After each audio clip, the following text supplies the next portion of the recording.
Engineer محمد علی مرزا سے مناظرے کے لیے کراچی سے جیلم جا پہنچے، وہاں ویڈیوز بنائیں، اپنی جیت کا خود اعلان کیا اور واپس کراچی آ گئے۔ مل گئی ذاتی انا کو آپ کو تسکین، مل گئی ہوگی یقیناً، اسلام کا جھنڈا یقیناً بلند ہو گیا ہوگا اور ہو گئی ہوگی یقیناً آپ کی مذہب کی خدمت۔ 100% ہوئی، اتنی زبردست خدمت ہوئی۔ ایک آدمی حضرت معاویہ کو برا بھلا کہہ رہا ہے، اسلاف کو برا بھلا کہہ رہا ہے، صحابہ تابعین کو برا بھلا کہہ رہا ہے، کسی بزرگ کو اس نے نہیں چھوڑا، اور پھر چیلنجز ایسے کر رہا ہے جس کو لوگ صحیح سمجھ رہے ہیں اور اسلاف سے بدگمان ہو رہے ہیں۔ رفع الیدین کے مسئلے پر وہ کہہ رہا ہے کہ اس میں کوئی صحیح حدیث سرے سے موجود ہی نہیں ہے۔ امام ترمذی نے عبداللہ بن مسعود والی حدیث کو ضعیف کہا ہے، اور میں چیلنج کرتا ہوں کوئی اس کو صحیح نہیں کر سکتا۔ تو جب ایک شخص اتنا کچھ غلط پھیلا رہا ہو، اور بڑا مسئلہ تو حضرت معاویہ کا ہے جن سے محبت ہمارے ایمان کا حصہ ہے، جن کی صداقت پر عدالت پر اجماع ہے امت کا، تو جب اتنی باتیں کر رہا ہو تو جواب تو بنتا ہے نا۔ ہم یہاں سے جواب دے رہے ہیں تو ادھورا کلپ چلا کے اس کا جواب ریکارڈ کروا دیا جاتا ہے، اور پھر خود چیلنج بھی کر رہا ہے۔ تو ایسے موقع پہ اگر میں نہیں جاؤں گا تو کیا نتیجہ کیا نکلے گا؟ لوگ اسلاف سے علماء سے بدگمان ہوں گے۔ تو ایسے موقع پہ اس کی دعوت پہ میں گیا ہوں، اس نے بار بار بلایا، وہ کلپ آپ نے دیکھے ہوں گے، اور میں گیا ہوں، اور بہت ہی تمیز سے جانے کے بعد ایسا نہیں کہ میں گھر جا کے میں نے چھاپا مار دیا اچانک، بلکہ میں نے ٹائم دیا کہ آپ 48 آورز میں پازیٹیو رسپانس ریکارڈ کروا دیں کہ میں بیٹھنے کے لیے تیار ہوں۔ بیٹھیں گے کب؟ ہم یہ آپس میں مل بیٹھ کے طے کریں گے، اور کن شرائط پہ بات ہوگی یہ بعد میں طے کریں گے، صرف آپ اس کو سیریس لیں کہ میں آ گیا ہوں۔ تو 48 گھنٹے میرا خیال ہے بہت ہوتے ہیں، اس کے بعد بھی کوئی رسپانس نہ کرے تو ہم نے تو اپنی جیت کا اعلان نہیں کیا۔ ہم نے تو کہا بھائی آپ دیکھ لیں 48 آورز ہیں، یہ جہلم ہے، اور نہیں آیا اس 48 گھنٹے میں، تو اب یہ تو عوام فیصلہ کرے گی کون جیتا کون ہارا۔ انجینئر صاحب کی اکیڈمی کھلتی ہے اتوار کو، آپ کو پتہ تھا جی، یہ، اور آپ گئے، میں تو اب لفظ چوری چھپے تو نہیں استعمال کرتا، اور وہاں ان سے بجائے اس کے کہ یہاں سے ٹیلی فون کرتے انجینئر صاحب کو کہ آپ بھی عالم ہیں، میں بھی مفتی ہوں، چلو آپ اسلام کا تبلیغ تو کر رہے ہیں، تو آئیں مل کر بیٹھ کر ہم ایک کمرے میں بیٹھ کر طے کر لیتے ہیں، کیونکہ اس طرح اسلام کی خدمت ہوگی اگر ہم کسی ایک متفقہ چیز پہ پہنچیں گے۔ آپ نے فون یا میسج کرنے کے بجائے چوک پر کھڑے ہوئے اور ایک ویڈیوز بنائی، اور پھر اس کو پھینکا، اور پھر اس کے بعد واہ واہ ہوئی، جے کار ہوئی، اور پھر اس کے بعد آپ تشریف لے آئے۔ تو اب مجھے بتائیے کتنا فرق پڑا اسلام کو اس ساری چیز؟ اگر انجینئر صاحب بھی مجھے کال پہ کہتے ہیں نا کہ آپ جہلم آ جائیں اور ہمارے ساتھ بیٹھیں اور اس دن آ جائیں، اس ٹائم پہ آ جائیں، تو میں بھی کال پہ بات کر لیتا، ان سے SMS پہ بات کر لیتا۔ انہوں نے تو ببانگے دھول ایک ویڈیو ریکارڈ کروائی، اور ایک بار نہیں بار بار، کہ ان کے پاس قیامت تک کے لیے ٹائم ہے، جب چاہیں یہ آ جائیں اور میری کرامت ہوگی، یہ کبھی بھی نہیں آئیں گے۔ تو یہ ساری باتیں اگر وہ مجھ سے پرسنل کر رہے ہوتے تو میں پرسنل کرتا۔ جب ایک آن دا ریکارڈ ایک میڈیا پہ، یوٹیوب چینل پہ ایک بات چل رہی ہے تو باقی ساری باتیں بھی چینل کے تھرو ہی ہوں گی، باقی ساری باتیں بھی یوٹیوب پہ ہوں گی۔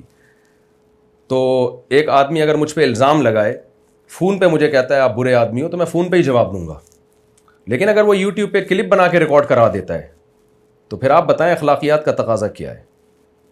تو ہم بھی یوٹیوب پہ ہی ریکارڈ کروائیں گے۔ سر اخلاقیات تو مجھ سے زیادہ آپ جانتے ہیں، میں نے تو اپنے دین کا سنا ہے کہ نبی صلی اللہ علیہ وسلم نے فرمایا کہ جو توڑے اس کے ساتھ جوڑو، جی، جو برا کرے اس کے ساتھ اچھا کرو، اصل اخلاق یہ ہے، اور اخلاق بھاری ہے تمام اعمال میں سے۔ جی، تو لیکن اس کا حدیث کا تعلق ذاتیات سے۔ ہاں، لیکن میں ویسے آپ ٹھیک کہہ رہے ہیں، لیکن اگر انہوں نے نہیں کیا، میں مثال کے طور پہ انہوں نے نہیں کیا تو آپ کر لیتے، فون کر لیتے۔ نہیں، ہم نے تو پہلے ان سے رابطہ کیا جوڑ کے لیے، نادر علی کے ذریعے میں نے پیغام پہنچوایا کہ میں آپ کے پاس ویسے ہی ملاقات کے لیے حاضر ہونا چاہتا ہوں، یا آپ میرے پاس آ جائیں، میں آپ کو سیکیورٹی دوں گا، اور ہم بیٹھ کے سموسے پکوڑے کھائیں گے، چائے پیئیں گے، کوئی بحث بازی نہیں ہوگی۔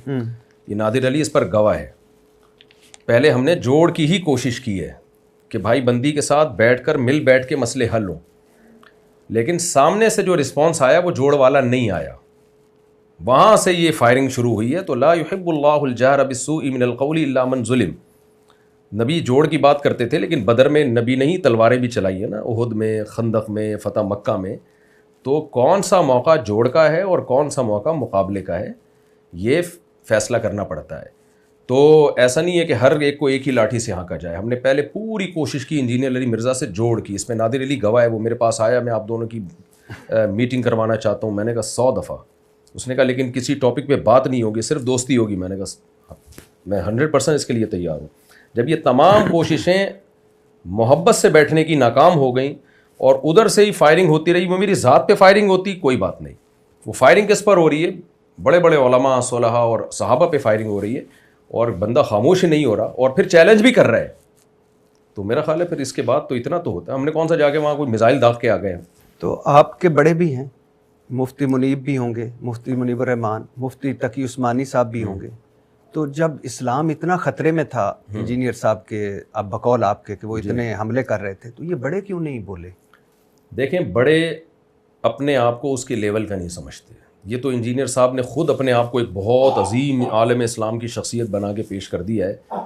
مفتی تقی عثمانی صاحب تو بہت ہی ایک بڑے آدمی ہیں. عرب ائمہ حرمین ان کی عزت کرتے ہیں, قدر کرتے ہیں. ان کو دنیا میں بہت, پوری دنیا میں ان کی ٹریولنگ ہے. اور سعودی عرب میں جب علماء کی ایک کمیٹی تھی, درجنوں ملکوں کے علماء تھے اس میں, اس کے رئیس مفتی تقی عثمانی صاحب تھے, جس میں سعودیہ کے مفتیان کرام بھی تھے, حرم کے مفتی بھی تھے مکہ کے, ان کے بھی رئیس مفتی تقی عثمانی صاحب رہے ہیں. تو اتنے بڑے لیول کا آدمی جا کے ایک ایسے شخص کو جو کسی یعنی مدرسے سے فارغ نہیں ہے, جس کو عربی کا عبارت کا ترجمہ تک کرنا نہ آتا ہو, تو وہ تو خود اس نے بنا دیا لیول کہ میں بہت بڑا ہوں. تو مفتی تقی صاحب تھوڑی مانیں گے کہ آپ اس لیول کے ہو. اچھا, آپ اتنا ہی کر لیتے. جو وہ کہتے ہیں کہ پہلی بات تو یہ ہے کہ جب مفتی طارق مسعود کراچی سے جیلم چلا جاتا ہے, اور جاتا کس لیے کہ وہ بقول آپ کے کہ وہ اسلام کی ایک دوسری شکل پیش کر رہے ہیں جو ٹھیک نہیں ہے.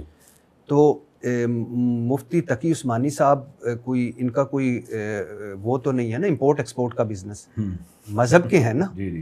تو مفتی جب اسلام خطرے میں ہو اور اپنوں سے ہو, تو کم از کم ان کو بولنا چاہیے تھا, مفتی منیب الرحمان سے بولنا چاہیے تھا. اور پھر انجینئر صاحب کو میں سن رہا تھا, وہ کہہ رہے تھے کہ لکھوا کے ہی لے آؤ بڑوں سے, اپنے کسی بڑے سے لکھوا کے لے آؤ.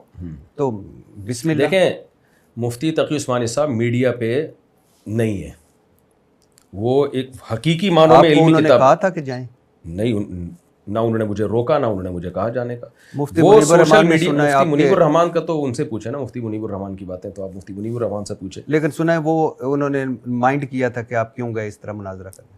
کس نے مائنڈ کیا تھا؟ مفتی منیب الرحمان صاحب. میرے علم میں نہیں ہے.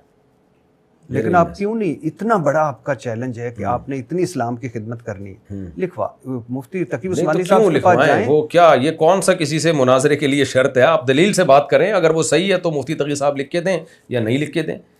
یعنی انجینئر علی مرزا کو چاہیے تھا بیٹھ جاتا, فیس ٹو فیس دلائل سے بات ہو جاتی. کیا ہم انجینئر علی مرزا کو جو لوگ سن رہے ہیں, تو کیا کسی بڑی شخصیت نے لکھ کے دیا کہ ان کو سنا کرو؟ وہ کہتا ہے میں بابوں کو نہیں مانتا, دلیل سے بات کرو قرآن و سنت سے. تو ہم بھی جا کے قرآن و سنت سے بات کرتے, اس کے پاس جواب ہوتا, وہ جواب دے دیتا کہ بھئی یہ دلیل غلط ہے.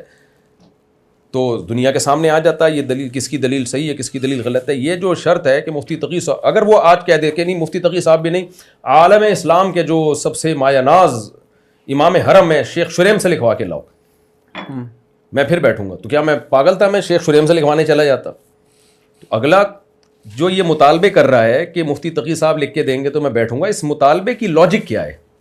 مطلب یہ ان کا کہنا, میں نے سنا, پوچھا بھی, وہ کہتے ہیں کہ آج مفتی طارق مسعود صاحب آ جاتے ہیں, میں ان کے ساتھ بیٹھتا ہوں, کل مفتی زید آ جاتا ہے, پرسوں مفتی بکر آ جاتا ہے, تو میں مناظرہ ہی کرتا رہوں گا. ایک جو ان کا سب سے بڑا ہے وہ کہے کہ یہ ہماری طرف سے, یہ میرے آنے سے پہلے کہہ دیتا نا, مجھے تو بلا رہا تھا کہ ٹائم قیامت تک کہ آ جاؤ آ جاؤ آ جاؤ. اس وقت تو اس نے یہ نہیں کہا, اور کہہ رہی کبھی بھی نہیں آئیں گے. یہ تو آنے کے بعد کے افلاطونیاں اور بکراتیاں ہیں کہ فلاں لکھ کے دے گا فلاں اور میں یہ آپ کو لکھ کے دے دوں کہ مفتی تقی صاحب بھی لکھ کے دے دینا بالفرض, تو یہ کہے گا امام حرم سے لکھوا کے لو. آپ یہ کر دیں گے ایک مفتی؟ نہیں, میں یہ کام نہیں کروں گا. مفتی تقی صاحب کا میں ٹائم فالتو چیزوں میں ویسٹ نہیں کرنا چاہتا. آپ کے پاس اتنا ٹائم ہے کہ ویسٹ ہو جائے؟ کیا مطلب کہ آپ, بھائی مفتی تقی صاحب بہت بڑے آدمی ہیں. ایک چیز ایک آدمی کے لیے ٹائم ویسٹنگ نہیں ہوتی, دوسرے کے لیے وہ ٹائم ویسٹنگ ہوتی ہے. ہر شخص کا ایک لیول ہوتا ہے نا. ایک آدمی جو سرجن ہے, جو بڑے بڑے آپریشن کرتا ہے, آپ اس کو نزلہ زکام کی آپ دوا لے رہے ہو تو یہ اس کے لیے ٹائم ویسٹنگ ہے. لیکن ایک جنرل فزیشین سے آپ پیناڈول لیتے ہو, اس کے لیے ٹائم ویسٹنگ نہیں ہے اس کے لیے. آپ بھی ویسے اعلیٰ اخلاق کا آپ نے بھی دکھائے, جیلم والی سرکار, شف والی سرکار سے بڑی سرکار. جی. لیکن انجینئر محمد علی مرزا کہتے ہیں کہ مولانا طارق مسعود دیوبندیوں کے فرنٹ مین ہیں. دیوبندیوں کے گول کیپر ہیں, شیطان کے ہتھے چڑھ گئے ہیں, غلط عقیدے والے انسان ہیں, اور مرنے کے بعد اللہ کے پاس نہیں اپنے بزرگان کے پاس جانے والے انسان ہیں. اور یہ وہ جنہوں نے اپنے نہیں بلکہ لوگوں کے بھی عقیدے خراب کر دیے. اچھا, یعنی ہم اللہ کے بجائے اپنے بزرگوں کے پاس جائیں گے تو بزرگ کہاں جائیں گے؟ یعنی وہ کوئی اور ڈیفرنٹ جگہ ہوگی شاید. وہ بھی تو جنت میں کون جائے گا انجینئر سے؟ بس یہ مجھے ایک لسٹ لکھوا لیں, 4-6 آدمی بتا دے جو جنت میں جائیں گے. اگر آپ اجازت دے تو میں چٹکلا سنا دوں تھوڑا سا. سنا دیں, ظاہر ہے آپ نے کافی ٹائم ہو گیا سنجیدہ. ایک آدمی کو خواب آیا, جو انجینئر علی مرزا کی جو دعوت چل رہی ہے نا, ہاں, اس سے جو میسج مل رہا ہے کہ کتنے آدمی جنت میں جائیں گے, اس پہ آئی ہے چٹکلا. وہ ایک آدمی نے خواب میں دیکھا کہ جنت میں دال چاول کھلائے جا رہے ہیں. اس نے فرشتوں سے بولا یہ کیا ہے؟ فرشتوں نے بولا اب 4 آدمیوں کے لیے دیکھ پکائیں کیا؟ تو انجینئر علی مرزا نے جو اسلام پیش کیا ہے نا, 4-6 آدمیوں کے علاوہ کو بچتا نہیں ہے جو جنت میں جائے گا. تو ہمارا تو ایک سلسلہ ہے, صدیوں سے چلا آ رہا ہے. تو ہماری تو دعائیں ہیں کہ اللہ ہمیں بزرگوں کے ساتھ اٹھائے, اور ادخلنی برحمتک فی عبادک الصالحین, پیغمبروں کی دعائیں ہیں, اللہ ہمیں اپنے نیک بندوں میں شامل کر لے. اس سے پتہ چلتا ہے نیک بندے ہول سیل کے حساب سے رہیں گے. اللہم اہدنا فیمن ہدیت, حدیث میں دعا سکھائی ہے, اے اللہ تیرے جو ہدایت یافتہ لوگ ہیں نا, ایک ہجوم ہے ان کا, مجھے بھی ان کا ایک ادنا سا فرد بنا لے. تو ہول سیل کے حساب سے اللہ والے بزرگ رہیں گے. مارکیٹ سے اتنی جلدی شارٹ, جب بزرگ شارٹ ہو جائیں گے نا تو قیامت آ جائے گی. تو اور باقی جو انہوں نے الزام لگایا کہ عقیدے خراب کر رہے ہیں, تو کوئی عقیدہ بتائیں کون سا عقیدہ ہے جو ہم. میں ابھی اس پہ آتا ہوں. ہاں ضرور, میں اس پہ آتا ہوں. اچھا, وہ بورے ویسے کہاں ہیں جو آپ لے کے گئے تھے؟ وہ بورے بھر کے دیکھیں, جب بھی کوئی کہیں بورا لے کے جاتا ہے نا, واپس آ کے اس بورے کو خالی کر کے چیزوں کو اپنی جگہ رکھ دیتا ہے. تو یہ ساری کتابیں آپ دیکھ رہے ہیں, ہاں, یہ بورے سے نکلی ہوئی کتابیں ہیں جو ہم نے الماری میں دوبارہ فٹ کر دی ہیں. اب یہ نہیں ہو سکتا کہ میں جہلم میں گیا ہوں, وہ نہیں آیا ہوں کتابیں کے بورے لے کے, اور میں بورے سنبھال کے رکھوں آثار قدیمہ کے لیے. ایسا کہیں بھی نہیں ہوتا. اچھا, اب واپس عقیدے پہ آنے سے پہلے صرف مجھے یہ بتا دیجئے کہ آپ کو بنیادی اختلاف کیا ہے انجینئر محمد علی مرزا صاحب سے؟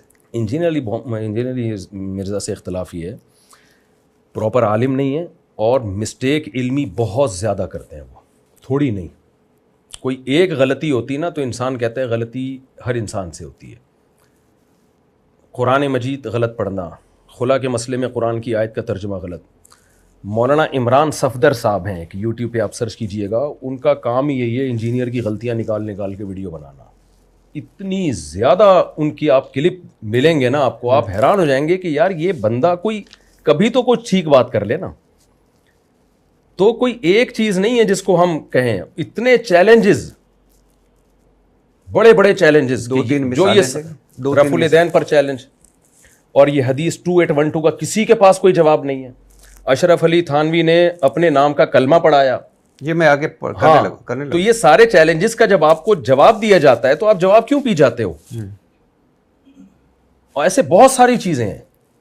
تو اور یہ بڑے لیول کی چیزیں ہیں نا, یعنی کوئی ہلکی چیزیں نہیں ہیں. چلو رفع الیدین ایک اختلافی مسئلہ ہے, ٹھیک ہے, ہم اس کو اختلافی مانتے ہیں, اور اتنا بڑا مسئلہ نہیں ہے, لیکن آپ نے تو اس کو بھی بہت بڑا بنایا ہے. آپ نے تو اتنے کلپ ہیں آپ کے کہ یہ حنفی لوگ اندھی تقلید میں, ابو حنیفہ کی تقلید میں نبی کی بات کو چھوڑ دیتے ہیں. بھائی آپ کو جب دلائل دیے جا رہے ہیں تو آپ اس کا دلائل کا جواب کیوں نہیں دیتے؟ اور جب ہم اس پہ بحث کے لیے بیٹھتے ہیں یا بات کرتے ہیں تو آپ کہتے ہیں یہ اختلافی مسئلہ ہے. تو پھر آپ نے چھیڑا کیوں اتنے کانفیڈنٹلی اس کو, اتنا بڑا ایشو بنا کے کیوں پیش کیا امت کے سامنے؟ آپ نہ چھیڑتے اس کو. خواتین مردوں کی نماز کا فرق ہے, اس کے بارے میں اتنے بڑے بڑے دعوے, جب بھی جواب دیا جاتا ہے تو جواب وہ جو ہے وہ غائب ہو جاتا ہے. تو میں نہیں سمجھتا کہ یہ کوئی سمجھدار عالم تو دور کی بات, کوئی سمجھدار انسان کا بھی یہ طریقہ کار نہیں ہوتا. آپ کا مطلب ہے کہ انجینئر محمد علی مرزا صاحب سمجھدار انسان نہیں؟ بالکل نہیں. پہلے میں سمجھتا تھا بہت سمجھدار ہے. اچھا, چند کلپ دیکھے تھے, اب اس کے بعد تو مجھے لگتا ہے کہ مینٹلی کوئی مسئلہ ہے, دماغی مسئلہ ہے. محمد علی مرزا صاحب کے جو دعویٰ کرتے ہیں کہ وہ کتابوں سے بکش نالج ہے, دعویٰ کرنے پر گورنمنٹ کی طرف سے کوئی پابندی نہیں ہے. جو کتابیں ان کے سامنے رکھی ہوتی ہیں نا, انہی کتابوں کے خلاف بہت دفعہ بیان ہوتا ہے. بہت دفعہ میرا دل چاہ میں جا کے بولوں کہ یہ جو آپ بات کر رہے ہو یہ اس کتاب کے ہی خلاف ہے جو آپ کے سامنے رکھی ہوئی ہے. اچھا, میں ان کا ایک میں نے پورا آپ کے پاس آنے سے پہلے ان کا ایک پورا لیکچر سنا ہے, جس میں انہوں نے 5 چیزیں آپ کے سامنے رکھی, اور آج اچھی بات ہے آپ ان پہ کلیریفائی کریں گے, کیونکہ یہ ظاہر ہے مفتی ہیں آپ اس بہتر آدمی ہیں.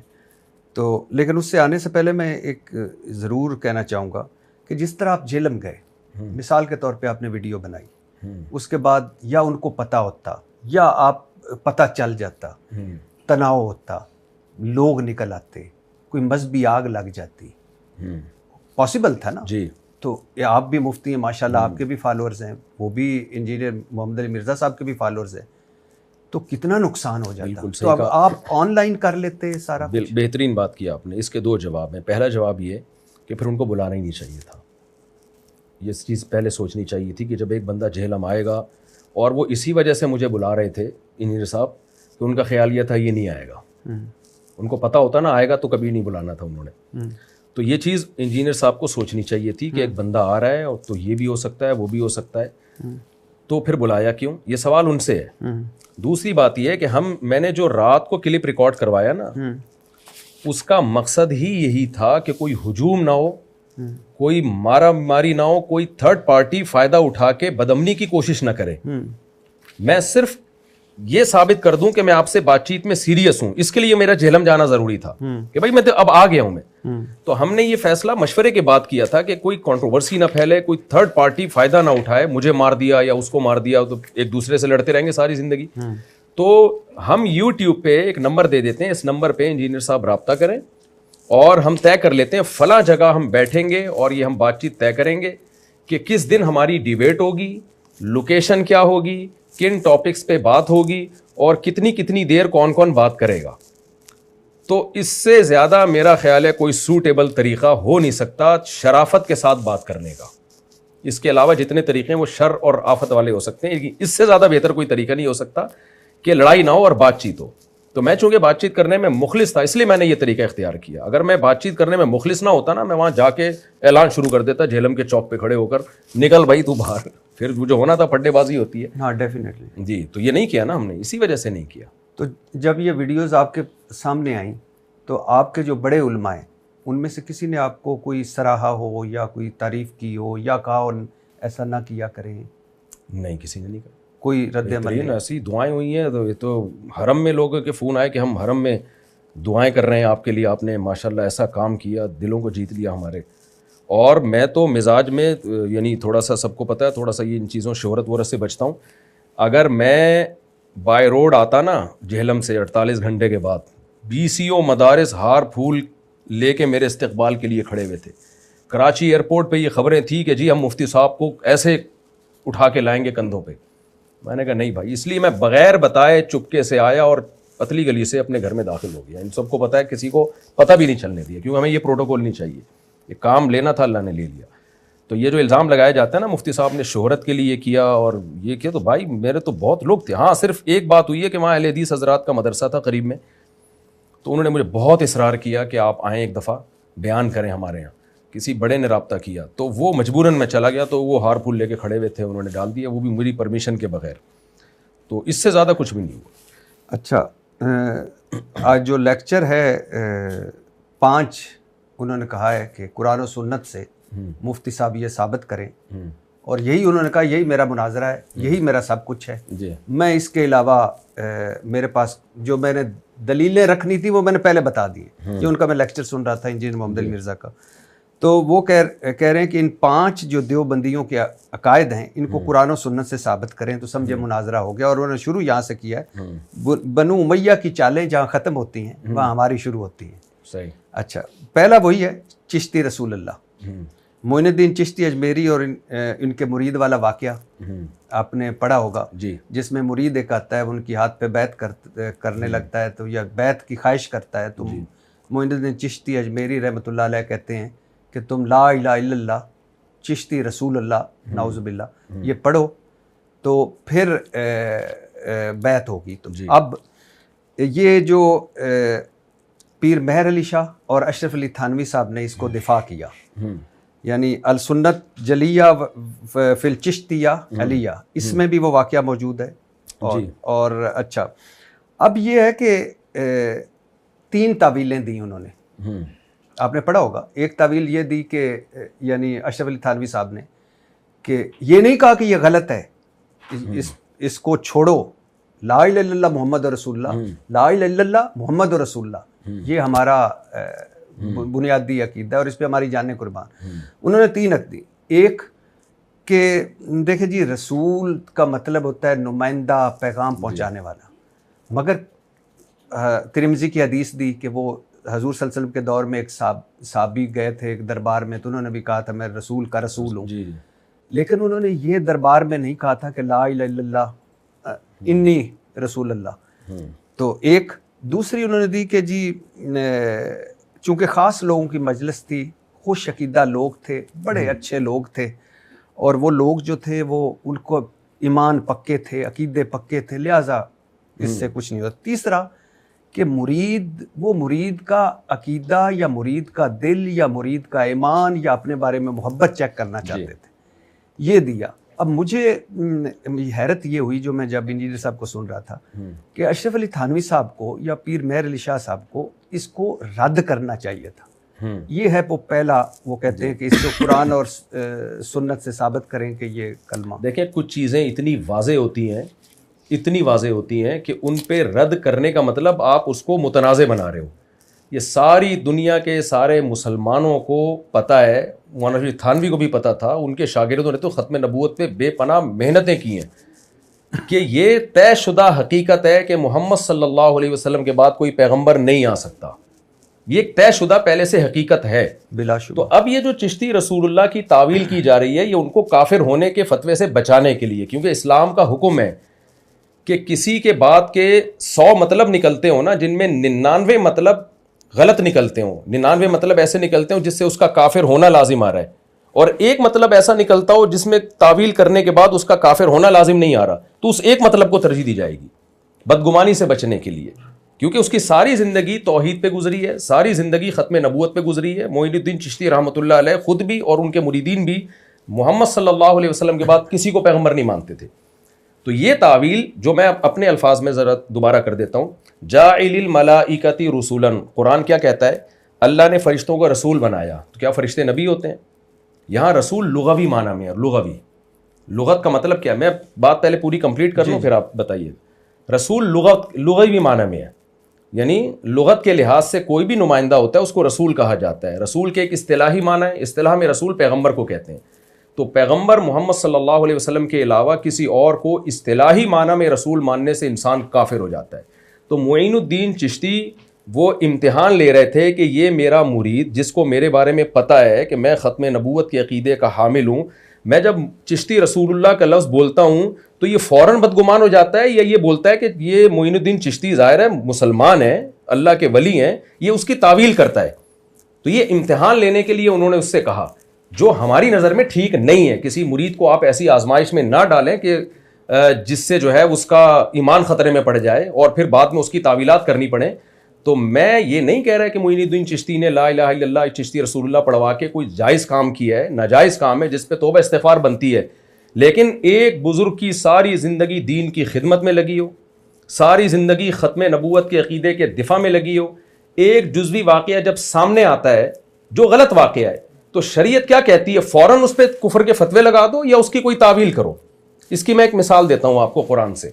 دیکھیں قرآن میں جب یہ آیت نازل ہوئی، انکم وما تعبدون من دون اللہ حصب جہنم، کہ تم اور جن کی بھی تم عبادت کرتے ہو اللہ کے سوا یہ سب جہنم کا ایندھن ہے، یعنی اللہ کے سوا جس کی بھی دنیا میں عبادت ہو رہی ہے سارے جہنمی ہیں۔ مشرکین بغلے بجانے لگے، لو بھائی یہ تو عیسیٰ ابن مریم بھی معاذ اللہ جہنم میں جائیں گے، پھر یہ تو اسلام نے اور قرآن نے دعویٰ کر دیا کہ عیسیٰ ابن مریم، کیونکہ عیسائی ان کی عبادت کرتے ہیں۔ تو قرآن نے جواب میں کیا کہا؟ ان ہوا الا عبد انعمنا علیہ، عیسیٰ ابن مریم اللہ کے انعام یافتہ ہیں، وہ پہلے سے طے شدہ ہے کہ وہ جنتی ہیں، تو اس لیے قرآن نے اس آیت میں ان کی نفی نہیں کی ہے، یہ ان کے علاوہ کی بات ہو رہی ہے۔ اور پھر قرآن نے کہا کہ یہ تعویل ان کو معلوم ہے، بل ہم قوم خصیمون، لیکن یہ جھگڑالو لوگ ہیں، یہ ایسی چیزیں جان کر نکالتے ہیں۔ تو معین الدین چشتی رحمۃ اللہ علیہ پوری دنیا مانتی ہے کہ اللہ کے ولی تھے، ان کے بہت اللہ نے ان سے دین کی تبلیغ کا کام لیا ہے۔ ایک جملہ انہوں نے زبان سے نکالا مرید کی آزمائش کے لیے جو غلط ہے، ہم اس کو کبھی بھی صحیح نہیں کہہ رہے، یہ جو آپ کہہ رہے ہیں نا ہم اس کو ڈیفینڈ کرتے ہیں، اس حد تک کرتے ہیں کہ بھائی ان کی مراد کیا تھی رسول سے، اصطلاحی معنی میں رسول مراد نہیں تھا، لغوی معنی میں رسول مراد تھا۔ تو اتنی حد تک تعویل مولانا شریف تھانوی نے کی ہے. یہ موقع چونکہ نہیں تھا, انہوں نے تو صرف مولانا شریف تھانوی نے اتنا بتایا کہ بھائی یہ رسول لغوی معنی میں ہے, اور سامنے والے لوگ جانتے تھے کہ چشتی کبھی بھی دعویٰ نہیں کر سکتے کہ میں اللہ کا پیغمبر ہوں. سامنے والے کو معلوم ہوتا ہے کہ بھائی یہ کیوں نبوت کا دعویٰ کریں گے, ان کی زندگی نبی صلی اللہ علیہ وسلم کی محبت میں گزری. اور اسی واقعے کے بعد معین الدین چشتی نے کہا کہ میں ادنا سا غلام ہوں, میں کبھی بھی نہیں یہ دعویٰ کر سکتا کہ میں اللہ کا پیغمبر ہوں. اسی مجلس میں وہ اس کا مطلب بھی بتا رہے ہیں. آپ اس جملے کو پکڑ کے بیٹھ گئے چشتی رسول اللہ. لیکن اگر آپ اس کو پکڑ کے بیٹھے ہیں تو میں پھر انجیل علی مرزا سے سوال کرتا ہوں کہ پھر آپ ان کو کافر کہیں. اگر آپ کہتے ہیں انہوں نے اپنے نام کا کلمہ پڑھایا ہے تو معین الدین چشتی بھی کافر, اور جن علماء نے ان کو کافر نہیں کہا, معین الدین چشتی رحمۃ اللہ علیہ کے بعد تو ہزاروں علماء ہیں نا, کسی نے بھی نہیں کہا کہ یہ انہوں نے اپنے نام کا کلمہ پڑھایا ہے, سب نے ان کو بزرگ مانا ہے. تو وہ سب بھی کافر ہیں. جو دیکھیں مرزا غلام احمد قادیانی اپنے نام کا کلمہ پڑھاتا ہے. مرزا غلام کے کو جو مسلمان مانے نا, یعنی نبی ماننا تو دور کی بات, جو مسلمان مانے علماء کہتے ہیں وہ بھی کافر ہے. اور جو مرزا غلام کو نبی ماننے والے کو کافر نہ سمجھے وہ بھی کافر ہے. امام حنیفہ کا مشہور قول ہے نا کہ کوئی شخص اگر نبوت کا دعویٰ کرے اور اس کے پاس کوئی تحقیق کے لیے بھی جائے گا وہ بھی کافر ہو جائے گا, کیونکہ نبی نے 2 اور 2 4 کی طرح بتا دیا کہ آپ آخری نبی ہیں. تو اگر یہ تعویل نہ کی جائے چشتی رسول اللہ کے لفظ میں, رسول سے لغوی رسول مراد ہے, اصطلاحی مراد نہیں ہے, تو پھر معین الدین چشتی بھی کافر, پھر ان کو ماننے والے بھی کافر, پھر مفتی طارق مسعود بھی کافر, پھر مولانا اشرف علی تھانوی بھی کافر, پھر علماء عرب بھی کافر, جن کے کو یہ واقعہ کا پتہ ہے اور کسی نے بھی ان کو کافر نہیں کہا بلکہ کافر کے بجائے بزرگ کہا, تو یہ سارے دائرہ اسلام سے خارج ہیں. قادیانیوں کے بارے میں تو ہمارا یہی نظریہ ہے. تو اب یہ سوال ہم سے نہیں بنتا, یہ سوال انجینئر علی مرزا صاحب سے بنتا ہے کہ جناب آپ کیا تعویل کرتے ہیں اس کی, سر کرتے ہیں یا نہیں کرتے؟ سر میں عالم ہیں وہ آپ اور انڈاؤٹیبلی بزرگ ہیں معین الدین چشتی اجمیری رحمۃ اللہ علیہ, لیکن اشرف علی تھانوی صاحب کو کم از کم اتنا تو لکھنا چاہیے تھا کہ اس پہ استغفار بنتی ہے, جیسے آپ نے کہا. دیکھیں مولانا تھانوی کا خطاب جو تھا نا سمجھدار لوگوں میں تھا. بہت سی چیزیں ایک یعنی ہم کسی پہ کفر کا فتویٰ لگاتے ہیں نا تو صرف اتنا ڈیفینڈ کیا جاتا ہے کہ بھئی یہ کافر نہیں ہے, ان کی مراد یہ تھی. تو مولانا تھانوی نے بھی اس حصے کو ہائی لائٹ کیا ہے. اور اگر میں یہ سمجھتا ہوں یا آپ یہ سمجھتے ہیں کہ مولانا تھانوی کو یہ کرنا چاہیے تھا, اس وضاحت کے بعد یہ بھی کہنا چاہیے تھا کہ یہ جملہ غلط ہے, تو کہنا چاہیے تھا. یہ ان سے غلطی ہوئی ہے مولانا تھانوی سے, اس میں کون سی ایک سی بڑی بات ہوگی؟ کچھ باتیں انسان کو کہنی چاہیے, وہ نہیں کہی ہوتی اس نے. اور جو آپ کہہ رہے ہیں نا لغوی معنی, میں نے آپ کو ابھی ترمذی والی حدیث بھی بتائی جو کہ اس میں کہ رسول کا میں رسول ہوں, مطلب نمائندہ ہوں, پیغام پہنچانے والا ہوں. لیکن لا الہ الا اللہ چشتی رسول اللہ, لا الہ الا اللہ صرف محمد رسول اللہ, جی, جس پہ آپ کی میری انجینئر صاحب ساروں کی جانیں قربان ہمارے. جی, تو ہمارا تو اگر وہ لا الہ الا اللہ شروع میں نہ لگاتے نا پھر تو غلطی نہیں ہوتی نا. تو وہ ہم تو مان رہے ہیں کہ غلطی ہوئی ہے ان سے, ہاں, اور اس غلطی کی بیس غلط نہیں تھی. بیس مرید کا امتحان لینا تھا کہ جلدی بدگمان ہو جاتا ہے یا تعویل کرتا ہے. سر یہ بیس غلط نہیں تھی, ہوئی غلطی ہے, تو ہم اس غلطی کو ڈیفینڈ نہیں کر رہے ہیں. جی سر, کام انہوں نے غلط کیا. کسی پیر کو اپنے مرید کا ایسا امتحان لینا جائز نہیں ہے. ٹھیک تو ہے. اگر وہ لا الہ الا اللہ شروع میں نہ لگاتے پھر تو رسول کا معنی تو لغوی معنی میں تو رسول اللہ تو سب کچھ ہے نا, وہ پھر آزمائش کہاں سے ہوتی مرید کی؟ یہ تو آزمائش جب لا الہ الا اللہ شروع میں لگایا. ہم یہ ضرور کہہ رہے ہیں کہ یہ اس طرح سے کسی کو آزمانا یہ جائز نہیں ہے, کیونکہ اس سے پہلا جو میسج جائے گا وہ بہت غلط میسج جائے گا. ہاں, لیکن جیسے آپ دفاع نہیں کر رہے, میرا خیال ہے آپ کے بڑوں کو بھی اس کا دفاع نہیں کرنا چاہیے. کسی نے بھی نہیں دفاع کیا. مولانا تھانوی نے صرف یہ بتایا کہ یہ اس کا ان کی مراد کیا تھی. انہوں نے یہ نہیں کہا کہ انہوں نے بہت اچھا کام کیا ہے اور آپ لوگ بھی ایسا کیا کرو. اگر وہ اس کو اچھا کام سمجھ رہے ہوتے تو دوسروں کو بھی ترغیب دیتے کہ اپنے مریدوں کو اس طریقے سے آزمایا کرو. چلو اچھا, دوسرا ہے سر تھانوی رسول اللہ. جی, اب الامداد رسالے میں جی, ایک مرید نے خط لکھا کہ خواب میں بھی میں نے پڑھا, بیداری میں بھی پڑھا, اور کہ یعنی یہ میں تو یہ کہنا بھی نہیں چاہتا تھانوی رسول اللہ یا تو, اور انہوں نے آگے سے لکھا تھانوی صاحب نے, اشرف علی تھانوی صاحب نے, تمہارا پیر متبع سنت ہے. متبع سنت کیا مطلب ہوتا ہے متبع سنت؟ میں آپ کو پورا بتاتا ہوں. پیر اس مرید کو خواب آیا کہ لا الہ الا اللہ اشرف علی رسول اللہ خواب میں پڑھ رہا ہے. جی جی, خواب میں کچھ بھی ہو جائے نا, اس نے لکھا بیداری میں بھی, بیداری میں غیر اختیاری طور پر. بعض دفعہ خواب آتا ہے, وہی جاگتے ہوئے آدمی کی زبان پہ غیر اختیاری کلمات ہوتے ہیں. جب غیر اختیاری طور پر آپ کی زبان سے کتنا بڑا بھی کفر نکل جائے, شریعت کا حکم ہے اس کی تعویل کرو. صحیح حدیث ہے بخاری مسلم کی, نبی صلی اللہ علیہ وسلم نے ارشاد فرمایا کہ اللہ تعالیٰ بندے کی توبہ قبول کرتا ہے اور ایسے محبت کرتا ہے توبہ کرنے والے سے کہ اس کی آپ نے مثال دی کہ ایک آدمی کی سواری ساز و سامان کے ساتھ کسی صحرا میں گم ہو گئی, موت کی نیت سے آ کے وہ لیٹ گیا, جب آنکھ کھلی تو وہ ساری سواری اور سامان اس کے سامنے.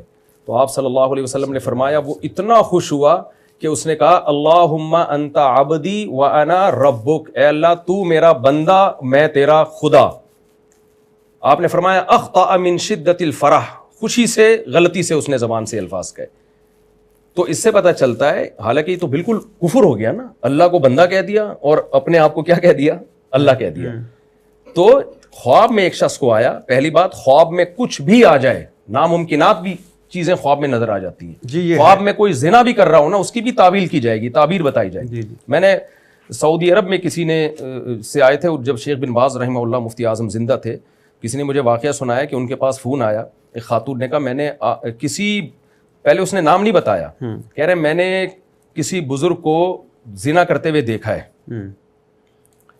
تو وہ بڑی فراست دی تھی اور اللہ نے ان کو, تو انہوں نے کہا کہ وہ جنتی ہیں. کوئی پورا خواب مجھے یاد نہیں ہے سیاق و سباق, لیکن بہرحال اس کے الفاظ یہ تھے بدکاری کرتے ہوئے دیکھا ہے. انہوں نے کہا وہ جنتی ہیں. اس نے کہا میں نے آپ کو دیکھا ہے. تو پھر روتے رہے, کہتے ہیں ایک ہفتہ وہ.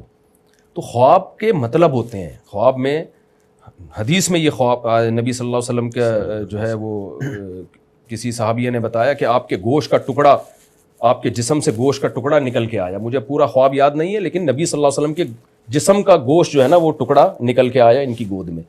جاگتی حالت میں تو یہ توہین ہے, نبی صلی اللہ علیہ وسلم کے جسم کا گوشت کاٹنا یا اس کے ٹکڑے کی بات کرنا. خواب میں کچھ بھی ہو سکتا. امام احمد بن حنبل کہتے ہیں میں نے خواب میں اللہ کی زیارت کی ہے, جاگتی حالت میں تو ناممکن ہے. موسیٰ علیہ السلام نے ایک دفعہ خواہش کی تھی تو بے ہوش ہو کے گر گئے تھے. تو خوابوں کی دنیا پہ کسی پہ فتویٰ لگانا. اچھا دوسری بات یہ, وہ کہہ رہا ہے مجھے خواب آیا ہے اور اس قدر ذہنی ٹینشن میں ہے, اگر اس کا عقیدہ خراب ہوتا وہ اٹھ کے ہنستا کھیلتا اچھلتا کودتا کہ بتاتا کہ پیر صاحب آپ کی عظمت کو سلام, مجھے خواب آیا کہ لا الہ الا اللہ اشرفی رسول اللہ. آگے اس نے وہ خواب سنا رہا ہے اور بیداری میں غیر اختیاری طور پہ اس کی زبان سے وہی خواب والے کلمات نکل رہے ہیں. تو ایسے شخص کو جو اتنا زیادہ گھبرایا ہوا ہو اور اس کو ڈر ہو کہ میں کافر تو نہیں ہو گیا, تو شریعت بھی کہتی ہے ایسے شخص کو ایسی تعبیر بتاؤ جس سے وہ خوش ہو جائے, جس سے وہ مطمئن ہو جائے. تو مولوی تھانوی نے اس کی ٹینشن دور کرنے کے لیے اس خواب کی تعبیر بتائی کہ رسول اللہ کا مطلب, اشرف علی رسول اللہ کا مطلب یہ نہیں ہے کہ میں اللہ کے کا رسول ہوں, بلکہ اس کا مطلب یہ ہے کہ مجھے رسول اللہ سے مناسبت ہے, میں بھی سنت کی اتباع کرتا ہوں. یہ اس کا کیا مطلب ہے؟ متبع سنت, یعنی میں نبی کو فالو کرنے والا ہوں. اگر وہ ختم نبوت کے منکر ہوتے تو وہ کہتے ہیں بالکل بہترین خواب آیا تمہیں, میں ہوں اللہ کا رسول. یہ بھی تو کہہ سکتے تھے کہ یہ شیطانی خواب ہے, اچھا یہ غلط خواب ہے, یہ ایسا نہ دیکھو تم بھی. وہ بے ہوش ہو کے گر جاتا, اس کو تو لگ رہا تھا کہ یہ غلط خواب ہے نا, اور اتنا گھبرایا ہوا تھا وہ. سر کیسی بات کرتے ہیں, میں مجھے نبی صلی اللہ علیہ وسلم اس شخص کو یہ بھی تو کہہ سکتے تھے کہ جس نے غلطی سے کہہ دیا کہ اللہ تو میرا بندہ اور میں تیرا خدا, کہہ دیا نا. تو یعنی خواب تو وہ ہے کہ جس میں میرا کوئی کنٹرول نہیں. جی میرا تو نہیں کنٹرول نا, میں اٹھتا ہوں مجھے عجیب و غریب خواب آتے ہیں, میں استغفار کرتا ہوں, رسول اللہ صلی اللہ علیہ وسلم کی دعا ہے خواب زائل کرنے والی. تو آپ اشرف علی تھانوی صاحب ان کو کہتے ہیں یہ دعا پڑھو, یہ استغفار کرو, تم بھی استغفار کرو, میں بھی کرتا ہوں, یہ لا الہ الا اللہ اور محمد رسول اللہ ہے. دیکھیں بلاغت پتہ ہے کسے کہتے ہیں؟ کون الکلامی. یہ پوڈ کاسٹ میں تو یہ باتیں اچھی لگ رہی ہیں, لیکن آپ کے پاس ایک شخص گھبرایا ہوا آئے اور آپ اسے, یعنی وہ اپنے بارے میں اپنے ایمان پہ اس کو خطرہ ہے کہ مجھے ایسا خواب کیوں آیا, تو ایسے موقع پہ بلاغت کہتے ہیں کون الکلامی مطابقا لمقتضى الحال, جو سچویشن چل رہی ہے اس کے حساب سے بات کرنا. سر مذہب تو سچویشن نہیں دیکھتا. بالکل 100% مذہب سچویشن دیکھنے کا حکم دیتا ہے. نبی صلی اللہ علیہ وسلم کے پاس ہم دیکھتے ہیں آپ صحابی کی حالت کو دیکھ کر اس کے حساب سے بیان دیا کرتے تھے. عبداللہ بن عباس کے پاس ایک شخص آیا اور اس نے مسئلہ پوچھا کہ کیا زانی کی توبہ قبول ہوگی. عبداللہ بن عباس کو اندازہ ہو گیا کہ زنا کرنا چاہتے ہیں, انہوں نے فرمایا زانی کی توبہ قبول نہیں ہے. زانی کے بارے میں یا قاتل کے بارے میں؟ تو سچویشن دیکھ کے اس کو مسئلہ بتایا. حالانکہ توبہ تو زانی کی بھی قبول ہے, قاتل کی بھی قبول ہے, لیکن بھائی ان کو معلوم ہے کہ یہ اس توبہ سے ناجائز فائدہ اٹھا رہا ہے. اور عالم کا کام ہوتا ہے سچویشن دیکھ کے اس کی بات کا مطلب بتائے. مولوی تھانوی اگر اسے کہہ دیتے کہ یہ خواب غلط ہے, اس نے مر جانا تھا, اس کو تو لگ رہا تھا کہ یہ غلط ہے, تو اس کو تعویل بتائی انہوں نے کہ اس کا یہ مطلب ہے. اگر وہ اپنے نام کا کلمہ پڑھانا ہوتا نا تو خواب کی تعبیر میں یہ نہیں کہتے کہ میں نبی کی اتباع کرنے والا ہوں.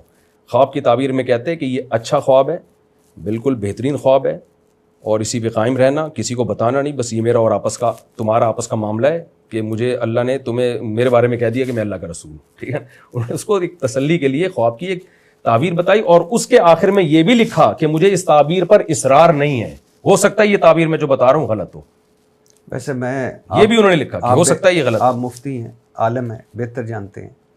خواب ہر قسم کے آتے ہیں, شیطانی خواب بھی آتے ہیں, اور خوابوں کے بارے میں قرآن بھی کہتا ہے کچھ سچے خواب ہوتے ہیں, کچھ آگے کے خواب ہوتے ہیں. حضرت یوسف علیہ السلام کا ہمارے سامنے پورا واقعہ ہے. میرا خیال ہے, میں اس قابل نہیں ہوں, لیکن مجھے ایسا لگتا ہے کہ ان کو کہنا چاہیے تھا کہ تم بھی استغفار کرو, میں بھی, اور یہ تمہارا قصور نہیں ہے. یہ شیطانی خواب ہوتے ہیں جو آتے ہیں, شیطان چالیں چلتا ہے, اور تمہارا کوئی قصور نہیں ہے, تم تو سوئے ہوئے تھے. جی بہرحال سر, نہیں, یہ بھی میں آپ کی بات دیکھیں, ہمیں نبی صلی اللہ علیہ وسلم کی سیرت میں کیا ملتا ہے. ایک صحابی نے سے گناہ ہوا, وہ نبی کی خدمت میں آئے, اور گناہ بھی جو ایک بڑا گناہ سمجھا جاتا ہے, نبی کی خدمت میں آئے, گھبرائے ہوئے تھے, پریشان تھے, نماز پڑھی اور آئے, یا رسول اللہ مجھ سے یہ گناہ ہوا ہے. آپ نے فرمایا تم نے ہمارے ساتھ نماز پڑھی ہے؟ فرمایا ہاں. کہا تم نے قرآن میں نہیں پڑھا کہ ان الحسنات یذھبن السیئات, نیکیاں برائیوں کو کھا جاتی ہیں. اب مجھے بتاؤ, کوئی نبی کو معاذ اللہ یہ مشورہ دے سکتا ہے کہ یا رسول اللہ پہلے آپ ان کو بتاتے تم نے گناہ کیا ہے, نماز تو تم فجر کی بھی پڑھی تھی, ظہر کی بھی پڑھی تھی, گناہ نہیں کرتے تو بھی پڑھتے, گناہ کرتے تو بھی پڑھتے. لیکن نبی نے ان کو تسلی دی ہے کہ تم نے نماز پڑھی ہے تو اب ٹینشن لینے کی ضرورت نہیں ہے. کیوں تسلی دی؟ آپ کو یہ معلوم تھا اس سے غلطی ہوئی ہے, اس کو ندامت ہوئی ہے اس غلطی پر, اب مزید ندامت دلائی جائے تو یہ نا امیدی اور مایوسی پھیلے گی. تو ہمیں نبی کی سیرت میں یہ سب چیزیں ملتی ہیں. تو وہ گھبرا رہے, آپ پوری وہ الامداد کی عبارت پڑھیں, وہ ٹینشن عذاب میں آیا ہوا تھا وہ شخص. تو ایسے موقع پہ خواب کی مناسب تعبیر بتا کے, اور تعبیر ایسی جس سے ختم نبوت کا عقیدہ مضبوط ہوتا ہے اور اپنا رسول اللہ کی نفی ہوتی ہے کہ میں اللہ کا رسول نہیں ہوں. اور پھر میں وہی سوال کروں گا, انجینئر نے یہاں دو گڑبڑیں کی ہیں. جب انجینئر صاحب نے پہلی دفعہ یہ دعویٰ کیا تھا نا اشرفی رسول اللہ والا, جی تو خواب کا تذکرہ نہیں کیا تھا, بلکہ اس نے مولوی تھانوی پہ الزام لگایا کہ انہوں نے اپنے نام کا کلمہ پڑھایا ہے. سوال پیدا ہوتا ہے, آپ کسی پر اتنا بڑا الزام لگا رہے ہو, خواب کا واقعہ آپ ایسے پیش کر رہے ہو کہ جیسے انہوں نے ہوش و حواس میں جاگتی حالت میں یہ کہا ہو. اس کا آپ کے پاس کیا جواب ہے؟ کیا شریعت کسی پہ تحقیق کے بغیر جھوٹا الزام لگانے کی اجازت دیتی ہے؟ تو آپ نے الزام کیوں لگایا؟ یہ تو جب ہم نے جواب ریکارڈ کروایا نا کہ خواب کا واقعہ ہے, تو پھر پینترا بدلا انجینئر صاحب نے کہ جاگتی حالت میں بھی کہا ہے, حالانکہ وہ جاگتی حالت میں بھی غیر اختیاری کہا ہے. تو انجینئر صاحب کو پہلے پوری بات بتانی چاہیے تھی کہ خواب آیا, اور پھر وہی خواب جب بیداری میں غیر اختیاری طور پر اس کی زبان سے یہ کلمات نکلے ہیں. یہ سب چیزیں انجینئر حذف کیوں کر گیا؟ ٹھیک ہے نا. تو یہ سوال ادھر بنتا ہے, جتنا الزام بنتا ہے آپ اتنا لگائیں نا, پھر اس میں ہم اختلاف رائے کریں گے کہ الزام بنتا ہے کہ نہیں بنتا, دو رائے ہو سکتی ہے. لیکن آپ تو پورا واقعی توڑ موڑ کے لوگوں کے سامنے بیان کر رہے ہیں, جو حقیقت ہے وہ بیان ہی نہیں کر رہے آپ. اور پھر انجینئر سے میرا سوال یہ ہے, وہی سوال جو چشتی رسول اللہ والے مسئلے پر ہے. اگر آپ یہ دعویٰ کرتے ہو, اور آپ نے درجنوں بار دعویٰ کیا ہے کہ مولانا شہید تھانوی نے اپنے نام کا کلمہ پڑھایا ہے, تو آپ 2 اور 2 4 کی طرح بولو کہ وہ کافر تھے, ان کے ماننے والے کافر ہیں, مفتی طارق مسعود بھی معاذ اللہ کافر ہیں. میں تو بیعت ہوں مفتی رشید احمد صاحب تھے, وہ بیعت تھے مفتی عبدالغنی پھول پوری سے, اور وہ بیعت تھے مولوی تھانوی سے. مجھے تو تھانوی سلسلے میں اجازت بیعت ملی ہوئی ہے, میں تو ان کو بہت بڑا اللہ کا ولی مانتا ہوں. تو ہم سب کافر ہیں. پھر تو یہ آپ کیوں 2 طرف پینترے بدلتے ہو کہ ایک طرف کہتے ہو کہ اپنے نام کا کلمہ پڑھایا, دوسری طرف کہتے ہو کہ کافر نہیں تھے؟ تو یہ کھلا تضاد ہے. کہ خلیل احمد سہارنپوری مصنف ہیں اس کتاب کے, کتاب ہے المہند المغند جی, اور 35 علماء دیوبند کے دستخطوں والی کتاب ہے. جی, اشرف تھانوی صاحب کا, آپ کے پیر و مرشد کا بھی اس میں نام ہے. صفحہ نمبر 18 ہے. رسول اللہ صلی اللہ علیہ وسلم کی قبر مبارک اللہ تعالیٰ کے عرش اور کرسی سے افضل ہے. جی, اور اب وہ حصہ, اب یعنی وہ جو تعویل ہے کہ وہ حصہ زمین جو نبی صلی اللہ علیہ وسلم کے جسم مبارک کو ٹچ کر رہا ہے, اس پہ وہ کہتے ہیں کہ نیچے تو سرخ چادر بچھائی گئی تھی, اوپر نبی صلی اللہ علیہ وسلم کا. لیکن بہرحال, اور ایک دوسری تعویل ہے کہ چونکہ رسول اللہ صلی اللہ علیہ وسلم اشرف المخلوقات ہیں، سب سے افضل ہیں، اور عرش کیا ہے؟ مخلوق ہے، جی تو لہٰذا وہ سب سے افضل۔ لیکن ایک تو کسی صحابہ کے پاص رسول اللہ صلی اللہ علیہ وسلم کا بال مبارک بھی تھا، جبہ مبارک بھی تھا، وہ ان کو دھون پلاتے بھی تھے، فیض یاب بھی ہوتے تھے، کسی صحابی نے یہ دعویٰ نہیں کیا۔ دوسرا ہے کہ بخاری میں ہے کہ رسول اللہ صلی اللہ علیہ وسلم نے فرمایا، دیکھنا میری شان کو اس طرح بلند نہ کرنا جس طرح نصارہ نے بڑھایا عیسیٰ ابن مریم کو، میں تو بس اللہ کا رسول اور بندہ ہوں، مجھے اللہ کا رسول اور بندہ ہی کہنا۔ جی اب یہ جو اللہ کے عرش اور کرسی سے افضل ہے، جی دیکھیں، ہر عقیدوں کی دو قسمیں ہوتی ہیں، پہلے تو یہ سمجھیں۔ انجینئر صاحب نے بھی ایک بھڑکی ماری ہے کہ ہر عقیدہ بنیادی ہی ہوتا ہے، یہ بات ہی بالکل غلط ہے۔ کچھ عقائد ایسے ہیں جو تواتر سے قرآن و حدیث میں بالکل 2 اور 2 4 کی طرح ثابت ہے، جیسے عقیدہ آخرت ہے، عقیدہ توحید ہے، عقیدہ ختم نبوت ہے۔ ان میں یعنی فرشتوں کا وجود، جو ہم جب کوئی غیر مسلم اسلام قبول کرتا ہے نا، آمنت باللہ و ملائکتہ و کتبہ و رسلہ والیوم الآخر والقدر خیرہ و شرہ من اللہ تعالی والبعث بعد الموت، یہ اسلام کے بنیادی عقائد ہیں۔ ان میں کوئی اختلاف کرے گا اسلام سے خارج ہو جائے گا۔ ان چیزوں کو شریعت نے بہت 2 اور 2 4 کی طرح بیان کر دیا ہے۔ کچھ عقیدے ایسے ہیں جن کو شریعت نے بیان نہیں کیا ہے، اس میں آپ کوئی بھی رائے رکھ سکتے ہیں جب تک کہ وہ کسی صحیح حدیث کے خلاف نہ ہو، اس میں کوئی بھی رائے آپ رکھ سکتے ہیں۔ تو یہ جو عقیدہ ہے کہ عرش زیادہ بہتر ہے یا نبی صلی اللہ علیہ وسلم کے جسد اطہر سے جو مٹی ٹچ ہوتی ہے وہ زیادہ بہتر ہے، یہ عقیدہ ایسا ہے کہ جس کو قرآن و سنت نے واضح طور پہ بیان نہیں کیا۔ اگر قرآن و سنت نے یہ بیان کیا ہوتا نا کہ عرش زیادہ افضل ہے، پھر ہم کہتے ہیں کہ جو یہ عقیدہ رکھے کہ نبی کے جسد سے چھونے والی مٹی زیادہ بہتر ہے، وہ قرآن کے خلاف جا رہا ہے۔ قرآن اور حدیث اس بارے میں خاموش ہیں، جنہوں نے خود اعتراف کیا کہ صحابہ نے یہ کیوں نہیں بتایا اس بارے میں، تو نہیں بتایا تبھی تو بعد کے لوگوں میں اختلاف ہوا نا، اور وہ اب کے لوگوں میں اختلاف ہوا ہے۔ تو اس لیے اس میں کوئی نس نہیں ہے۔ انجینئر صاحب نے اس میں بھی بڑی، میں جب جیلم گیا تھا تو سب چیزیں لے کر گیا تھا میں، اس میں بھی انجینئر صاحب نے بڑی گڑبڑ کی ہے۔ قرآن کی آیت پڑھی اذا لابتغوا الی ذی العرش سبیلا، اچھا یہ آیت بھی غلط پڑھی ہے، ٹھیک ہے نا؟ آیت صحیح کیا ہے؟ یہ جو پڑھی ہے نا وہ غلط پڑھی ہے، وہ ویڈیو پڑھی ہوئی ہے میرے پاس، اور اس میں بھی 2 4 دفعہ میں جا کے شاید 8ویں 10ویں دفعہ میں جا کے ٹھیک کیا اس کو۔ تو اس سے عرش کی فضیلت پتہ چلتی ہے، افضلیت پتہ نہیں چلتی ہے۔ قرآن میں موسیٰ علیہ الصلوۃ والسلام کی بہت زیادہ فضیلت ہے، تو کوئی یہ کہے کہ حضرت موسیٰ کی اتنی فضیلت ہے کہ وہ محمد صلی اللہ علیہ وسلم سے بھی افضل ہیں، ہم کہیں گے افضلیت الگ چیز ہے، فضیلت الگ چیز ہے۔ عرش کا اللہ سے تعلق ہے جس کی بیس پہ عرش کی بہت فضیلت ہے، جو قرآن نے بھی بیان کی ہے۔ محمد صلی اللہ علیہ وسلم کے جسد اطہر سے جو مٹی ٹچ ہوتی ہے، ہم اس کی افضلیت کے قائل ہیں کہ وہ عرش سے زیادہ افضل ہے، تو ہم عرش کی فضیلت کا انکار نہیں کر رہے۔ کوئی ایک قرآنی آیت یا کوئی ایک حدیث دکھا دی جائے جس میں آتا ہو کہ عرش زیادہ یعنی تمام اس کائنات میں جتنی بھی چیزیں ان سے عرش زیادہ افضل ہے، تو پھر ہم یہ کہیں گے کہ یہ المحنت کا عقیدہ قرآن و سنت کے خلاف ہے۔ تو یہ دونوں عقیدے رکھے جا سکتے ہیں۔ اگر کوئی یہ عقیدہ رکھتا ہے کہ عرش زیادہ افضل ہے تو بھی شریعت میں خاموشی ہے اس بارے میں۔ اگر کوئی کہتا ہے محمد صلی اللہ علیہ وسلم کے جسد سے جو مٹی ٹچ ہوتی ہے وہ زیادہ افضل ہے تو بھی کوئی خرابی نہیں ہے۔ تو المحنت کا جو یہ عقیدہ ہے یہ کوئی اسلام کا متفق علیہ بنیادی عقیدہ نہیں ہے، اس میں کوئی بھی رائے قائم کی جا سکتی ہے۔ ہاں آپ یہ کہہ سکتے ہیں کہ جب اس کے بارے میں شریعت خاموش ہے تو پھر علماء نے یہ عقیدہ رکھا کیوں ہے، کہ اس کی دلیل کیا ہے؟ اس کی دلیل ہے علامہ ابن عبد البر، بہت بڑے مفسر، بہت بڑے محدث ہیں، انہوں نے اجماع نقل کیا ہے اس پر، اور وہ آج کے نہیں ہیں، صدیوں پہلے کے ہیں۔ انہوں نے اجماع نقل کیا ہے کہ نبی صلی اللہ علیہ وسلم کے جسد اطہر سے ٹچ ہونے والی مٹی عرش سے افضل ہے۔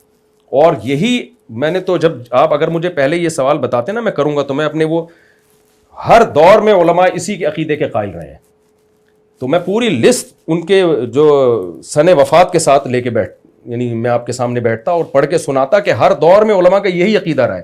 اور یہ صرف علماء دیوبند کا نہیں ہے، علامہ یہ جو ابھی کویت کے علماء کی کمیٹی ہے، کیا نام ہے اس کا، مجمع جو علماء کی کمیٹی ہے نا عرب علماء کی، تو ان کا بھی یہی عقیدہ ہے۔ اور علامہ نووی سے پہلے جتنے علماء اور ان کے بعد بھی ابن قیم کا بھی یہی عقیدہ، ابن تیمیہ نے اس کو نقل، صرف ابن تیمیہ نے اس پہ اعتراض کیا ہے کہ اجماع کا دعویٰ قابل قبول نہیں ہے۔ یعنی ابن تیمیہ رحمہ اللہ جیسے سخت عالم جو بہت بدعات کے خلاف تھے، انہوں نے بھی یہ نہیں کہا کہ یہ اہل سنت والجماعت کے خلاف ہے یا یہ قرآن و سنت کے خلاف ہے. صرف انہوں نے اتنا کہا ہے کہ اجماع کے دعوے پر مجھے اشکال ہے, کہ اس پر اجماع کہنا یہ سمجھ میں نہیں آتا. تو اس سے پتہ چلتا ہے کہ وہ بھی اس کے قائل تھے کہ اگر کوئی عقیدہ رکھتا ہے تو غلط نہیں ہے. تو یہ کوئی اتنا بڑا مسئلہ نہیں ہے. شرک یہ جب ہوتا ہے جب ہم کہتے ہیں پیغمبر صلی اللہ علیہ وسلم اللہ سے افضل ہے, یہ اللہ کے برابر ہے. عرش بھی اللہ کی مخلوق ہے اور نبی بھی اللہ کی مخلوق ہیں. تو اللہ کی ایک مخلوق کو دوسری مخلوق پر ترجیح دینا نہ کفر ہے, نہ بدعت ہے, نہ گمراہی ہے. ہاں یہ آپ کہہ سکتے ہیں کہ عرش اللہ سے ٹچ ہے اور جو مٹی ہے وہ پیغمبر سے ٹچ ہے. تو مٹی جو پیغمبر سے ٹچ ہے اس کو آپ زیادہ فضیلت دے رہے ہو, اور عرش جو اللہ سے ٹچ ہے اس کو آپ کم درجے کی فضیلت دے رہے ہو. اس کا جواب یہ ہے کہ عرش جو اللہ سے ہے نا اس کی کیفیت ہمیں معلوم نہیں ہے. اور یہ بات انجینئر نے بھی کہی ہے کلپ میں. میں تو جب جہلم گیا تھا تو وہ سارے کلپ بھی لے کر, پورا لیپ ٹاپ لے کر گیا تھا, کہ وہ خود کہتا ہے کہ اس کی کیفیت ہمیں معلوم نہیں ہے. کما ہوا لائق بشانہ, جبکہ نبی کے جسد سے جو مٹی ٹچ ہو رہی ہے اس کی تو کیفیت ہمیں معلوم ہے. تو عرش کا اللہ سے ایسا ریلیشن جیسا مٹی کا پیغمبر سے ریلیشن ہے, یہ ریلیشن ثابت نہیں ہے. تو اس لیے یہ بہت سارے علماء کا صدیوں سے, علماء دیوبند نے اس عقیدے کو اس لیے اڈاپٹ کیا ہے کہ یہ صدیوں سے علماء کا عقیدہ رہا ہے. اور علامہ ابن عبد البر نے, جو بہت بڑے مفسر محدث ہیں, حدیث میں ان کا کیا مقام ہے, جو بھی ذرا سا علم جانتا ہے وہ اس کو پتہ ہے, انہوں نے اس پر اجماع نقل کیا ہے. تو اب میں سوال یہ کرتا ہوں کہ جو مغلظات علماء دیوبند کے خلاف اس عقیدے کی بیس پہ یعنی جو لوگ بکتے ہیں وہ ابن عبد البر کے خلاف, اور میں پوری لسٹ انشاءاللہ اگر موقع ملا نا تو نیٹ پہ وہ پوری لسٹ ڈال دوں گا کن کن علماء نے اس کو نقل کرتے چلے جائیں گے, وہ تو سارے گمراہ ہو جائیں گے پھر وہ. تو اس لیے جب شریعت میں ایک چیز میں دونوں رائے رکھنے کی اجازت ہے تو اگر کوئی یہ رکھتا ہے عقیدہ کہ عرش زیادہ افضل ہے تو ہمیں اس پہ کوئی اعتراض نہیں ہے. لیکن چاروں خلفائے راشدین سارے صحابی کسی سے یہ نہیں, کسی سے یہ بھی تو ثابت نہیں ہے کہ عرش زیادہ افضل ہے. نہیں, یعنی اگر ان سے ثابت ہوتا نا کہ عرش افضل ہے تو ہم کہتے ہیں نا, تو خاموش ہیں اس پہ. یعنی تو اگر کوئی خاموش رہتا ہے تو بھی کوئی حرج نہیں ہے, کوئی کہتا ہے میری کوئی رائے نہیں ہے تو بھی ٹھیک ہے, کوئی کہتا ہے مٹی زیادہ افضل ہے تو بھی ٹھیک ہے, کوئی کہتا ہے عرش زیادہ افضل ہے تو بھی ٹھیک ہے. تو تینوں رائے صحیح ہیں. علماء دیوبند نے یہ عقیدہ لکھ کے یہ کبھی نہیں کہا کہ جو اس کے خلاف جائے گا وہ دائرہ اسلام سے خارج ہے یا وہ گمراہ ہے. اگر کوئی اس کے خلاف عقیدہ رکھتا ہے تو بھی ٹھیک ہے, یہ اسلام کے بنیادی عقائد میں سے نہیں ہے. جو اس حوالے سے ہے خلیل سہارنپوری صاحب کی جی المؤند المغند, جی اسی سے ہی ہے جو انجینئر صاحب نے کہا ہے کہ اس کو قرآن و سنت سے ثابت کریں. ہم بزرگوں کی قبروں اور سینوں سے فیض لینے کے قائل ہیں, جی اس طریقے سے نہیں جو عوام میں رائج ہے, جی اس طریقے سے جو خاص میں رائج ہے. اشرف تھانوی صاحب نے کتاب لکھی ہے ارواح ثلاثہ یعنی حقائق اولیاء, مدرسہ دیوبند کے بانی اور بڑے قاسم نانوتوی جی جی نانوتوی نا جی جی جی نانوتوی, جی کیا بلا نانوتوی یعنی نانو سے توی نہیں, نانوتوی. قاسم نانوتوی صاحب مرنے کے 6 سال بعد اپنی قبر سے نکلے, جی خواب میں نہیں بیداری میں, اور دیوبند کے 2 علماء یا 2 مولانا صاحب میں صلح کروا کر واپس قبر میں چلے گئے. جن بزرگوں کے پاس وہ آئے سخت سردی میں بھی ان کے پسینے چھوٹ گئے. اور تعویل ہے کہ اس کی جو اشرف تھانوی صاحب نے تعویل ہے کہ روح نے جسم میں داخل ہو کر جسم کو اٹھا لیا ہوگا, یا نیا روح وہ جو ایک لفظ استعمال ہوتا ہے وہ جسم میں بنا لیا ہوگا. اب مجھے بتائیں سر کہ یہ قرآن و سنت سے کہاں ثابت ہوتا ہے؟ پہلی بات یہ کہ واقعات کو یہ ایسے ہی ہے جیسے میں کہوں کہ ادھر ایک ایکسیڈنٹ ہو گیا, آپ کے قرآن و سنت سے ثابت کہاں ہوتا ہے بھائی؟ میں پوری بات مکمل کرنے دیں نا. حکیم الامت اشرف تھانوی صاحب, تو سوال پھر آپ یہ نہیں پوچھیں کہ قرآن و سنت سے کہاں ثابت ہوتا ہے, آپ یہ کہیں کہ اس کی یہ کتنی مستند بات ہے, کہ ایسا پاسبل بھی ہے یا نہیں. یہ کر لیں, قرآن و سنت سے اس طرح کے واقعات کا وقوع اس کی یعنی اس کی نفی تو نہیں ہے کہیں. جی جی آپ یہ سوال پوچھیں نا. جی واقعات کے لیے قرآن و سنت کی ضرورت نہیں ہوتی کہ فلاں جگہ بم پھٹا ہوا, قرآن میں کہاں لکھا ہوا. ایک سکے کے 2 فقہ آدمی کی خبر کا اعتبار ہوتا ہے کہ بتانے والا اگر قابل اعتماد ہے اور وہ جو خبر دے رہا ہے وہ شریعت کے لحاظ سے ناممکنات میں سے نہیں ہے تو پھر ہم اس کی ثقہ کی خبر پہ یقین کر لیتے ہیں, اور اگر وہ شریعت کے لحاظ سے غلط ہے تو ہم اس کی خبر کو رد کر دیتے ہیں, یا بتانے والا ہی قابل اعتماد نہیں ہوتا تو ہم تو بھی اس کی خبر کو رد کر دیتے ہیں. پہلی بات یہ ارواح ثلاثہ مولانا شرف علی تھانوی کی کتاب نہیں ہے. انہوں نے بہت سارے واقعات جو مختلف لوگوں کے تھے ایک رسالے میں شائع کر دیے ہیں. رسالے میں شائع بھی نہیں ہو کہتے جمع کر دیے ایک رسالے میں. تو ان کے تمام تر کے ذمہ دار مولانا اشرف علی تھانوی نہیں ہیں. ہاں یہ ضرور ہے کہ جب ایک شخص نے یہ واقعہ بیان کیا کہ مولانا قاسم نانوتوی قبر سے نکل کے آئے. اچھا انجینئر نے یہاں بھی گڑبڑ کی ہے, اگر آپ مجھے اجازت دیں. جی پلیز. یہ واقعہ پہلے انجینئر نے اس تعویل کے ساتھ بیان نہیں کیا تھا کہ مولانا اشرف تھانوی نے یہ تعویل کی ہے. یہ تو میں نے جواب ریکارڈ کروایا کہ مولانا اشرف تھانوی نے اس واقعے کی نفی کی ہے کہ یہ اس طرح نہیں ہوا کہ قبر سے نکل کے وہ گئے ہیں, بلکہ تعویل کی ہے صورت مثالیہ تھی جو سامنے والے کو لگا کہ وہ آ رہے ہیں, حقیقت میں وہ نہیں تھے, قبر سے بندہ نہیں نکل کے گیا. تو یہ اپریشیٹ کرنا تھا مولانا تھانوی کو انجینئر نے, اور میں نے یہ رپورٹ یعنی یہ جب کلپ ریکارڈ کروایا تو پھر انجینئر نے اپنا بیان بدلا ہے. پھر بیان بدلا, وہ بیان کس طریقے سے بدلا اس نے کہ دیکھو انہوں نے بجائے اس واقعے کی نفی کرنے کے اس کی ایک تعویل کر لی. بھائی تعویل کر کے تو یہ جو ایک اس سے تصور دماغ میں آ رہا تھا نا کہ مردہ نکل کے آیا, اس تصور کی نفی کی ہے کہ سامنے والے کو لگا کہ ایسا ہے لیکن ہوا ایسے, صورت مثالیہ تھی وہ. تو مولوی تھانوی نے یہ واقعہ بیان نہیں کیا, نہ مولوی تھانوی اس واقعے کے ذمہ دار ہیں. انہوں نے بہت سارے ایسے واقعات ایک کتاب میں نقل کر دیے, اس میں جیسے ہم یہ دیکھتے ہیں نا بہت سی موضوع من گھڑت حدیثیں بھی محدثین ذکر کر دیتے ہیں, محدثین اس حدیث کے ذمہ دار نہیں ہوتے. ترمذی میں ضعیف حدیثیں, موضوع روایتیں ہیں سیاہ ستہ کی بعض کتابوں میں. تو اب یہ کہیں کہ یہ غلط بات انہوں نے نقل کیوں کی, بھائی وہ ناقل ہیں, ان کا کام ہے نقل کرنا. اب آپ خود فیصلہ کریں کہ واقعہ صحیح ہے کہ غلط. ایک تعویل اس واقعے کی بنتی تھی جو انہوں نے بتا دی, اور وہ تعویل یہ ہے کہ مولانا قاسم نانوتوی قبر سے نکل کے نہیں گئے. وہ صورت مثالیہ انہوں نے بیان کی ہے. صورت مثالیہ کسی کی بھی ہو سکتی ہے. آپ کو ایسا لگتا ہے کہ وہ بندہ آیا اور ہمارے درمیان سلوک کرا کے چلا گیا, تو اب آپ اس بندے کی نفی بھی کر سکتے ہیں اگر آپ کو اس پہ سچے ہونے پہ یقین نہیں ہے. اور آپ اگر اس پہ یقین ہے تو آپ کہیں بھائی ہو سکتا ہے اس کو ایسا لگاؤ واقعہ کر کے چلا گیا, یہ اس کا دماغی تخیل ہو, اس کو ایسا لگاؤ اور وہ بیان کر رہا ہو, اس میں کیا حرج ہے؟ نہیں کوئی حرج نہیں. اس لیے حرج نہیں ہے کہ اس سے زیادہ عجیب و غریب واقعات قرآن و سنت سے ثابت ہیں, اس سے بھی زیادہ, اور اس سے بھی زیادہ عجیب واقعات محدثین سے ثابت ہیں. مثلا بہت ساری کرامات علامہ ابن تیمیہ رحمہ اللہ تعالیٰ نے جو صحابہ تابعین تبع تابعین کے واقعات نقل کیے ہیں, اگر آپ مجھے پہلے بتاتے نا یہ سوال کرنا ہے, میں وہ سارے واقعات نکال کے رکھتا. اگر آپ مجھے اجازت دیں تو میں بھی کچھ واقعات نکالتا ہوں جو ابن تیمیہ کی کتاب میں لکھے ہوئے ہیں جو اسلاف سے منقول ہیں. تو اگر آپ مجھے اجازت دیتے ہیں میں نکالتا ہوں. ہمارا تو جو ایک رولہ ہی یہ ہے کہ ایک ہے بابوں کا علم, جی, ایک ہے قرآن و سنت.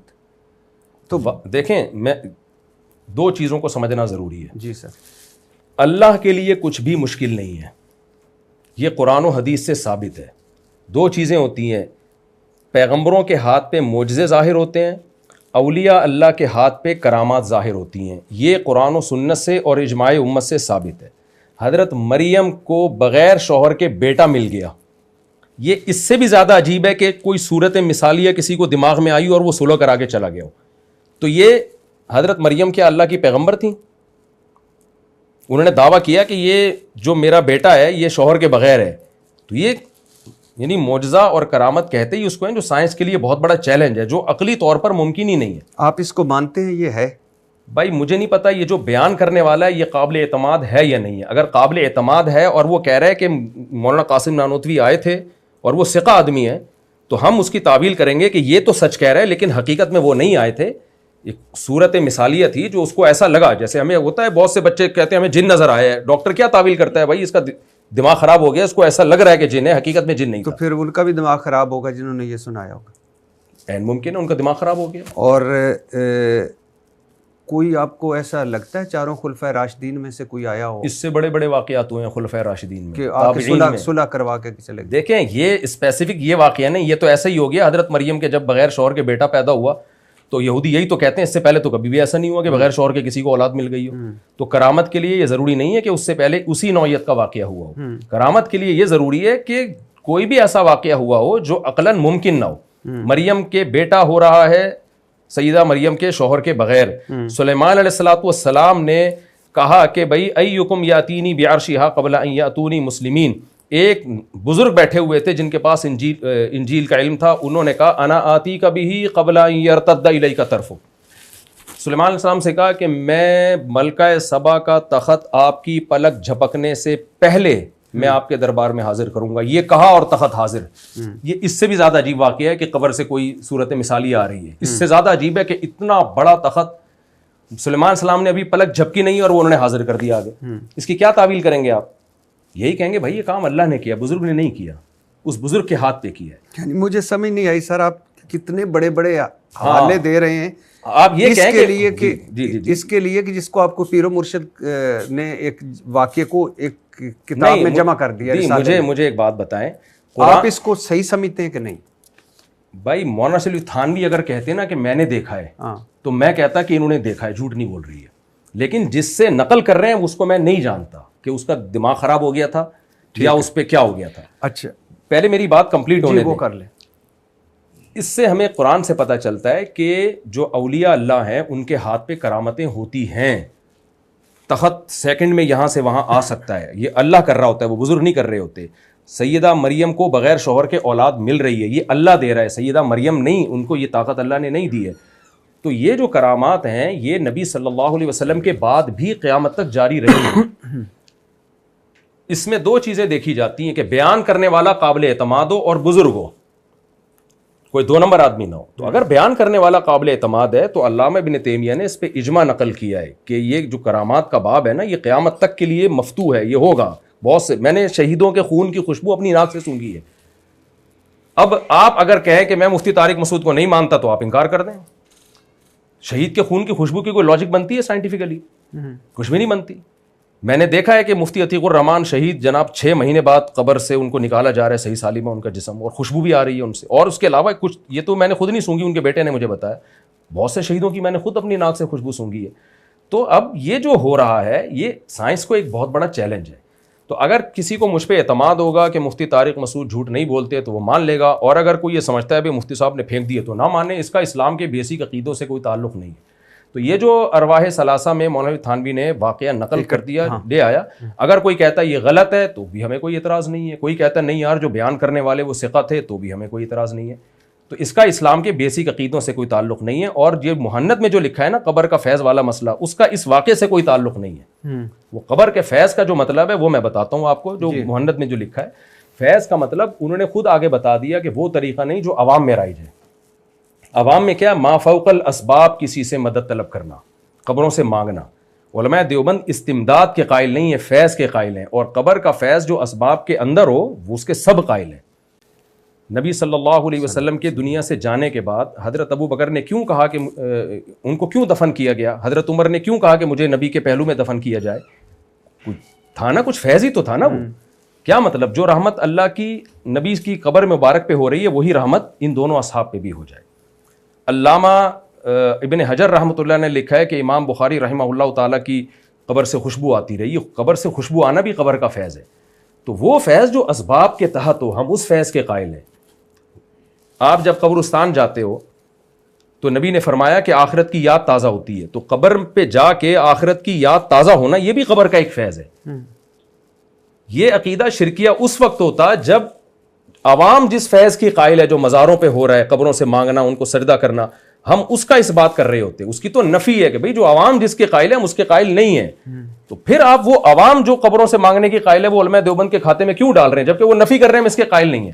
یہ تو عین توحید ہے. یہ تم نفی کر رہے ہیں بھائی جو عوام میں جو قبر پرستی ہے ہم اس کے قائل نہیں ہیں. نہیں بالکل صحیح کہہ رہے ہیں آپ. لیکن فیض یاب ہونا, وہ آپ نے سنا ہوگا نبی صلی اللہ علیہ وسلم کا وہ جو جنگ میں غالباً احد میں کہ وہ جو تیر لگا تھا اور انہوں نے کہا کہ بشارت دی کہ نبی صلی اللہ علیہ وسلم کے گھوڑے کا کچاوا یا وہ باندھتا تھا اور وہ شہید ہو گیا. تو انہوں نے کہا جنتی, انہوں نے کہا اس نے تو مال غنیمت میں ایک چادر لی, ایک چادر نبی کا صحابی.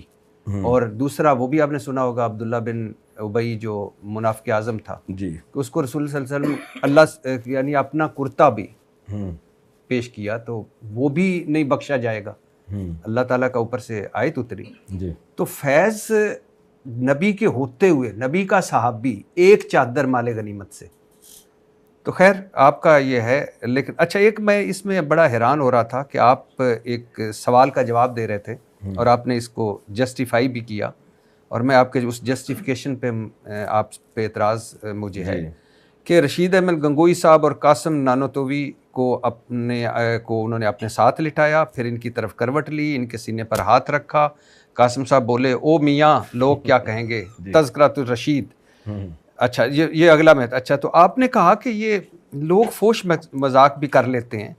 لکھنے والے کا مطلب یہ نہیں کہ اتنے فری تھے کہ فوش مذاق بھی کر لیا کرتے تھے. اچھا یعنی اتنے فری تھے فوش مذاق ہو جاتا. اب دونوں بزرگ ہیں جی, دونوں بزرگ ہیں اور دونوں بزرگ فوش مذاق کر رہے ہیں جی, اور آپ لکھنے والے پر اعتراض اٹھا رہے ہیں. تو یار اگر انہوں نے فوش مذاق کر لیا تو آپ نے کیوں لکھا؟ غلط کیا, نہیں لکھنا چاہیے تھا. ہم کب کہہ رہے ہیں؟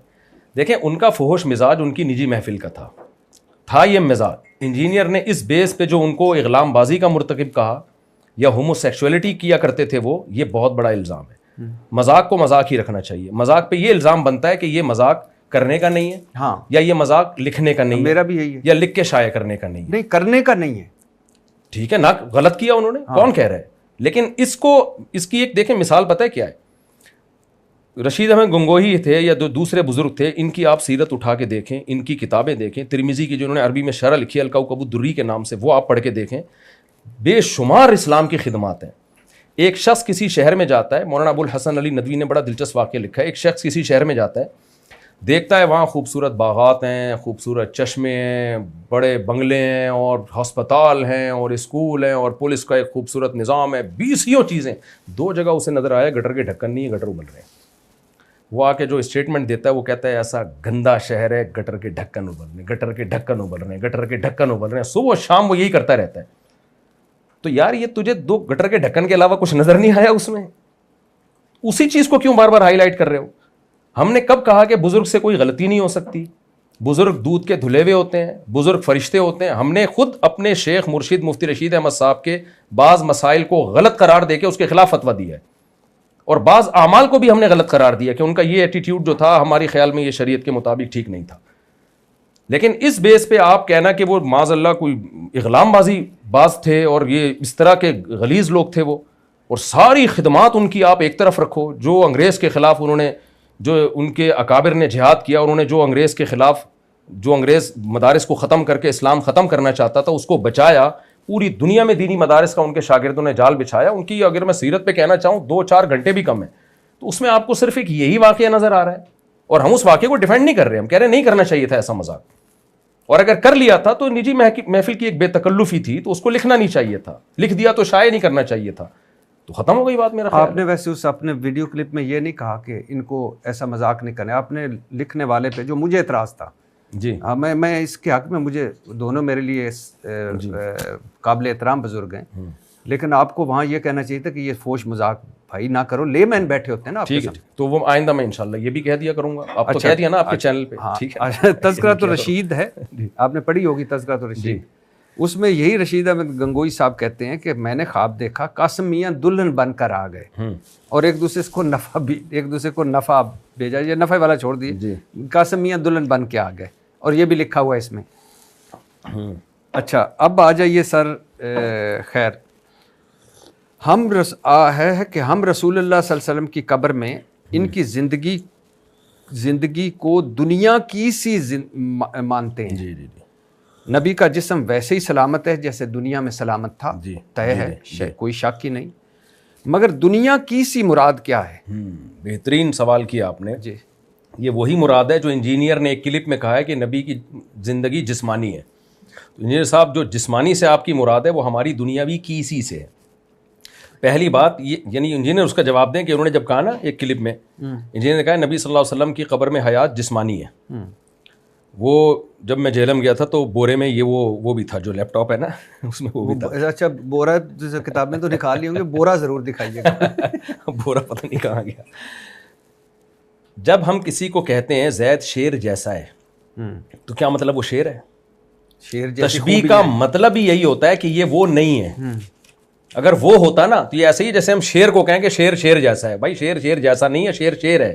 جب کسی کو تشبیہ دی جاتی ہے کسی چیز سے تو تشبیہ کا مطلب یہ ہوتا ہے کہ یہ وہ نہیں ہے. تو اس ترجمے میں علماء دیوبند نے اقرار کر لیا کہ نبی کی حیات دنیاوی نہیں ہے, کیسی ہے, جیسی دنیاوی جیسی ہے. تو اب آپ یہ کہیں کہ وجہ تشبیہ کیا ہے, اس پہ یہ پروپیگنڈا کرنا کہ یہ دنیاوی حیات مانتے ہیں, یہ پروپیگنڈا ہی غلط ہے. حیات مان رہے ہوتے تو کہتے دنیاوی ہے. عربی الفاظ میں دنیاوی کا لفظ ہے, لیکن وہ کاف حرف تشبیہ وہاں محذوف ہے, کیونکہ جتنے بھی علماء ہے نا, مفتی محمد شفیع صاحب, مفتی تقی عثمانی صاحب, اور بھی جتنے بڑے بڑے علماء دیوبند نے اس کی تشریح میں یہی لکھا ہے کہ یہ دنیاوی کیسی مانتے ہیں، ہم دنیاوی نہیں مانتے، کیونکہ دنیا میں تو آپ کی موت ثابت ہے، انک میت و انہم میتون، قرآن کہہ رہا ہے آپ نے پر بھی موت واقع ہوگی، ان پر بھی موت واقع ہوگی، تو اس میں ہم آپ کو میت مانتے ہیں، دنیاوی لحاظ سے آپ دنیا سے چلے گئے ہیں. ہاں برزخ میں آپ کو ایک حیات ملی ہے جس کو دنیا سے تشبیہ دی گئی ہے، وہ دنیا سے تشبیہ پاورفل ہونے کی وجہ سے، کہ بہت زیادہ پاورفل حیات ہے وہ. قرآن سے ثابت ہے کہ اللہ تعالیٰ شہیدوں کو زندگی دیتے ہیں، تو پیغمبروں کا مقام شہیدوں سے زیادہ ہوتا ہے. تو اس سے پتہ چلتا ہے کہ پیغمبر کی زندگی شہید سے بھی زیادہ پاورفل زندگی ہے، تو اس لیے اس کو دنیاوی سے تشبیہ دی گئی ہے. اگر کوئی اس تشبیہ کو نہیں مانتا تو بھی ہمیں کوئی اعتراض نہیں ہے، لیکن علماء دیوبند کا موقف یہ ہے کہ برزخی حیات ہے اور انتہائی پاورفل حیات ہے. آپ دیکھیے ذرا، فضائل حج آپ کی کتاب ہے جی ہے نا؟ مجھے نہیں پتا کس کی کتاب ہے، آپ شیخ زکریا صاحب کی، شیخ زکریا صاحب کی کتاب ہے. 555 ہجری میں شیخ احمد رفاعی نبی کے روزہ مبارک پر، نبی صلی اللہ علیہ وسلم کے روزہ مبارک پر حاضر ہوئے، نبی کی شان میں اشعار پڑھے، اور پھر جن کا ایک تھا کہ میں مصر میں تھا تو آپ سے پہ سلام بھیجتا تھا، آج جسمانی طور پہ دیکھنے کی خواہش ہے، میری خواہش پوری کی جائے. اشعار کا مفہوم ہے، مطلب نہیں ہے. 90,000 لوگوں کی موجودگی میں نبی صلی اللہ علیہ وسلم نے ہاتھ قبر سے نکالا، شیخ احمد رفاعی نے بوسہ دیا اور پھر ہاتھ مبارک قبر کے اندر چلا گیا. اب یہ مجھے 555 ہجری میں 90,000 لوگ، اور پھر ساروں نے یہ منظر دیکھنا، اور پھر چلو یہ تو دو ثانوی ہو گئی ہیں، اور یہ جو حضور صلی اللہ علیہ وسلم کے روزہ مبارک کے ساتھ حضرت عائشہ کا حجرہ بعد میں پوری لائف گزاری ہوئی، انہوں نے دعویٰ نہیں کیا، چاروں خلفائے راشدین نے دعویٰ نہیں کیا، ان کے جو اہل بیت ہے انہوں نے دعویٰ نہیں کیا. یہ رفاعی صاحب کی خدمت میں، یہ آپ کی فضائل حج اور شیخ زکریا، یہ ہے وہ دنیا کی سی جو میں کہنا چاہتا ہوں. نہیں، اس کو اس عقیدے سے نہ جوڑیں، اس کا اس عقیدے سے کوئی تعلق نہیں ہے. اور یہ آپ ایک الگ واقعہ ہے، اس کا ہر چیز المحنت سے نہیں جوڑی جائے گی، وہ ایک ڈیفرنٹ واقعہ ہے. آپ اس کو صحیح سمجھتے ہیں؟ دیکھیں شیخ الحدیث مولانا زکریا نے کہاں سے نقل کیا ہے مجھے نہیں معلوم، میں شریعت کی ایک اصولی بات بیان کرتا ہوں، اصولی بات. جی. کرامت کے صدور میں یہ کہنا کہ فلاں سے کیوں نہیں ہوئی، فلاں سے کیوں ہو گئی، یہ بات ہی غلط ہے. سلیمان علیہ السلام کا ایک مرید ہے، وہ سیکنڈوں میں تخت اٹھا کے لے آتا ہے، سلیمان علیہ السلام کیوں نہیں لے کر آئے؟ تو یہ نہیں ہوتا کہ کسی سے کوئی کرامت کا صدور ہوا تو فلانے سے کیوں نہیں ہوا، حضرت ابو بکر سے کیوں نہیں ہوا، حضرت عثمان سے کیوں نہیں ہوا. مجھے سمپل بھائی بہت سے واقعات ایسے ہیں، سادہ سی بتائیے. میں اصولی بات، آپ اس کو اس کرامت، مجھے نہیں پتا، میں نے اس کی تحقیق نہیں کی ہے، ایسی کرامت ہو سکتی ہے؟ بالکل ممکن ہے. کرامت کا مطلب کیا ہوتا ہے؟ وہ چیز جو ناممکن الوقوع ہو. معجزہ اور کرامت کہتے ہی اس کو ہیں جو امپاسبل ہو اسباب کی دنیا میں. آپ سمجھتے ہیں کہ اس وقت 90,000 لوگ تھے؟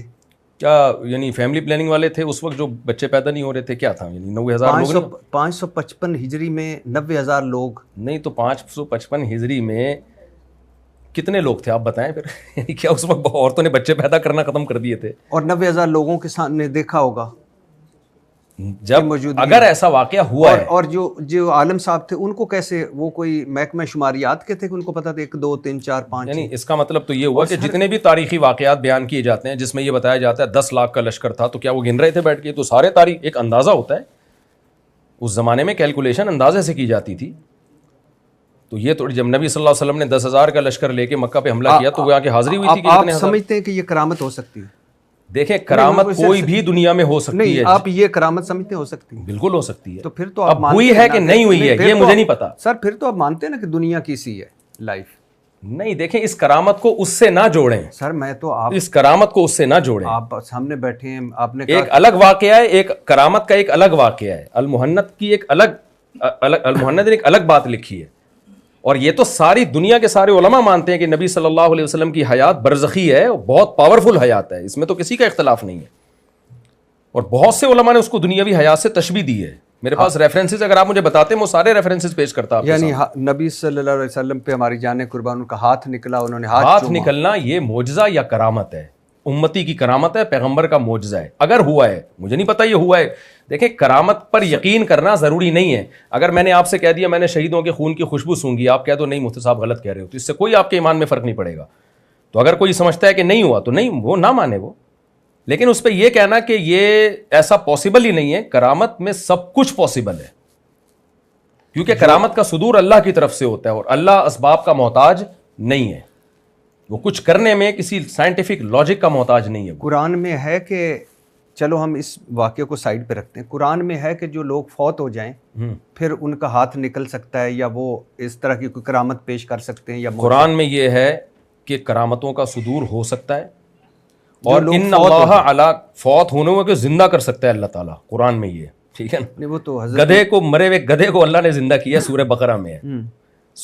اصحاب کہف کو 300 سال سلا کے اللہ نے جگایا ہے.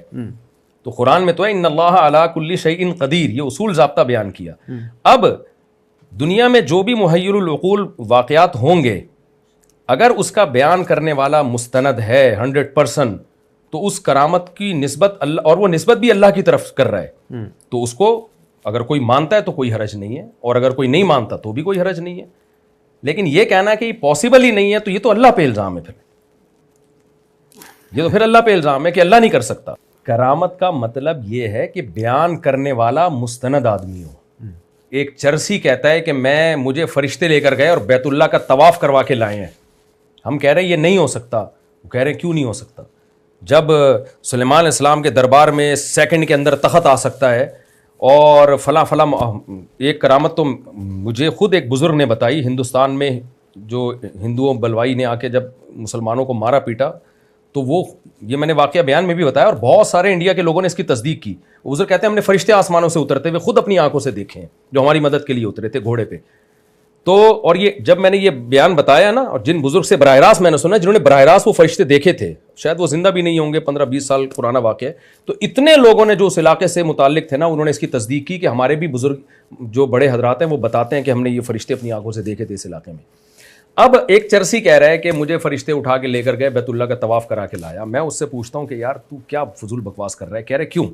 جب تمہارے ہاں فرشتے آسمانوں سے مدد کے لیے اتر سکتے ہیں تو میرے لیے نہیں فرشتے اتر سکتے؟ تو ہم اس کو کیا جواب دیں گے؟ بھائی ہمیں جو واقعہ سنایا ان کا بزرگ ہونا مسلم ہے, ہم نے ان کی نمازیں, ان کی تہجد, ان کی عبادت اپنی آنکھوں سے دیکھی ہے, تو وہ ہمارے سامنے ہے. چرسیوں پہ کیوں یہ واقعات ہوں گے؟ تو یہ تھوڑی ہے کہ اللہ اگر کر سکتا ہے تو پھر جس کے لیے چاہے کرتا رہے اور جو چاہے کرتا رہے. اس کو بیان کرنے والا تو مستند ہونا چاہیے. اب غوث اعظم کی جو مثال دی جاتی ہے, تو قبر میں جا کے دیکھ کون رہا تھا وہاں پہ, اس کا بیان کرنے والا کون ہے؟ میں یہی کہہ رہا تھا کہ یہ آپ کی زبان میں یہ خبر لیک کس نے کی تھی؟ وہی تو میں کہہ رہا ہوں کہ یہ کس نے لیک کی تھی, تو غلط ہے نا یہ واقعہ. یعنی کوئی ثقہ آدمی ہے, اس کو بیان کرنے والا کون ہے؟ ایک اور مجھے یہ اس لیے ہم اس واقعے کا مذاق اڑاتے ہیں. ایک اور مجھے یاد آ گیا, آپ اتنی دور جیلم چلے گئے, یہاں ہمارے بیٹھے ہیں 4+4 8 جماعتیں الحمدللہ. وہ کہہ رہے تھے کہ موٹر سائیکل کی ٹینکی, پیٹرول والی ٹینکی پہ نا, انا تو ہے نا کوثر, انا تو ہے نا کل کوثر فصلی لربک وانہار, انا شانیہ کا الابتر, یہ پڑھ کے پھونکا کرے پیٹرول میں برکت ہوگی. کتنی بڑی کرامت. کبھی ان کے پاس بھی جائیں. کیلا رکھنے کا مدنی طریقہ دیکھیں, پاپا جانی جو ہیں ان کا بزرگ ہونا تو پہلے ثابت کرو نا. چارجر لگانے کا مدنی طریقہ, کھیرا کاٹنے کا مدنی طریقہ. اور ایک تو انہوں نے بڑا عجیب کیا کہ انہوں نے کہا کہ درمیان میں موٹر سائیکل پہ بیٹھے تکیہ رکھ لیا کرو. یہ تکیہ وہ ایک سائنٹیفک چیز ہے جو برے خیالات آنے سے روکتی ہے دونوں کے آپس میں. تو ادھر کبھی چلے جائیں نا, یہ ساتھ ہی فیضان مدینہ, ان کو بھی کہیں کہ خدا کے لیے اسلام کو کس طرح آپ نے بنا دیا. میں آپ کو ایک اصولی بات بتاتا ہوں. کرامت کے باب میں نا, جو اس طرح کے واقعات جو ابن تیمیہ نے لکھے, اور آپ پہلے مجھے بتاتے, میں یہ سوال کروں گا تو میں حدیث کی کتابوں سے آپ کو نکال کے کرامت کے واقعات جو بڑے بڑے محدثین نے, اس سے بھی زیادہ عجیب واقعات, جن میں یہ کہ مرا ہوا گدھا زندہ ہو گیا, ٹھیک ہے نا, اس سے بھی زیادہ عجیب واقعات ہیں, وہ میں آپ کے سامنے پیش کرتا ہوں. یہ پپا جانی کی بات کر رہے ہیں؟ نہیں, پپا جانی کی نہیں, پپا جانی پہ میں آتا ہوں, ابھی آتا ہوں میں پپا جانی پہ. پہلے یہ ٹاپک کیونکہ بڑا سینسٹیو ہے, اس کو کمپلیٹ کریں. جی. دیکھیں, عیسائیوں نے جب حضرت عیسیٰ علیہ السلام کے معجزے دیکھے نا, تو ان معجزوں کی نسبت انہوں نے اللہ کی طرف کرنے کے بجائے عیسیٰ ابن مریم کی طرف کر دی, اور شرک میں مبتلا ہو گئے. اور جنہوں نے حضرت عیسیٰ کا انکار کیا, انہوں نے ان معجزوں کا انکار کر دیا کہ یہ جادو ہے, یہ امپاسبل. تو اس سے پتہ چلتا ہے کہ محیر العقول یعنی عقل سے خلاف عقل یا عقل سے بالاتر جب کوئی واقعات ہمارے سامنے آتے ہیں تو اس میں دو انتہائیں ہیں. ایک انتہا تو یہ, ہاں وہ واقعہ مستند ذریعے سے ہو اور جس کی طرف اس واقعے کی نسبت ہے اس کا ولی اللہ ہونا ثابت ہو جائے, پیغمبر کا پیغمبر ہونا ثابت ہو جائے اور ولی اللہ کا ولی اللہ ہونا ثابت ہو جائے. تو جب یہ دو چیزیں ثابت ہو گئیں, پھر اگر کوئی واقعہ ان کی طرف ایسا منسوب ہے جو بالکل عقل کے خلاف ہے, جیسے موسیٰ علیہ السلام کا لاٹھی کا سانپ بنا دینا, تو یہ جب عقل کے خلاف واقعات سامنے آئیں گے تو پھر اس میں دو ذہنیتیں. ایک ذہنیت ہے ایتھیس اور ملحد لوگوں کی, وہ کہتے ہیں امپاسبل, یہ ہو ہی نہیں سکتا. یہ وہ ذہنیت ہے جنہوں نے پیغمبروں کے معجزوں کا انکار کروایا اور اولیاء اللہ کی کرامتوں کا انکار کروایا. دوسری ذہنیت ہے شرکیہ, جو عیسائیوں کی ہے. وہ کہتے ہیں کہ یہ جو ہے نا حضرت عیسیٰ نے خود کیا ہے, اللہ نے آپ کو طاقتیں دی تھیں, لہذا وہ عیسیٰ کو اللہ کا بیٹا بنا لیا. تو اعتدال والی راہ کیا ہے بھائی؟ اگر مستند ذریعے سے آئی ہے تو اس کا انکار نہ کرو اور نسبت اللہ کی طرف کرو. اسی وجہ سے ہم کہتے ہیں کہ جو یہ کہتے ہیں نا فضائل اعمال میں شرک بھرا ہوا ہے, وہ عیسائی ذہنیت سے دیکھتے ہیں. اور جو یہ کہتے ہیں کہ یہ واقعات ممکن ہی نہیں ہیں, وہ ملحد ہیں, وہ ایتھیس ذہنیت سے دیکھتے ہیں. اگر فضائل اعمال میں شرک بھرا ہوا ہوتا نا تو آج فضائل اعمال پڑھنے والے دنیا کے سب سے بڑے مشرک ہوتے.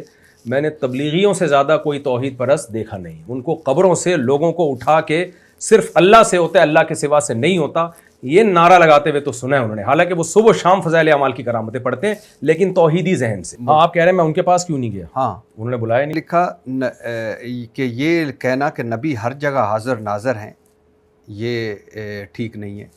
آپ نے کہا کہ اس نیت سے یا رسول اللہ پکارنا کہ میری پکار سن رہے ہوں, مدد کے لیے پکارنا شرک ہے. آپ نے کہا یا اللہ مدد چلے گا, یا رسول اللہ صلی اللہ علیہ وسلم مدد نہیں چلے گا. یہ آپ نے کہا, میں آپ کا سن رہا تھا. لیکن کلیات امدادیہ حاجی امداد اللہ صاحب کی, جو مہاجر مکی صاحب کی 10 کتابوں کا مجموعہ ہے, اس میں آپ نے ان کے مشکل کشا کو جسٹیفائی کیا کہ وہ کسی اور میں کہہ رہے تھے. لیکن سنیے, سخت مشکل میں پھنسا ہوں آج کل, اے میرے مشکل کشا فریاد ہے. اب تو یہ شرک نہیں ہے, یہ جملہ شرک کی طرف لے جانے والا ہے.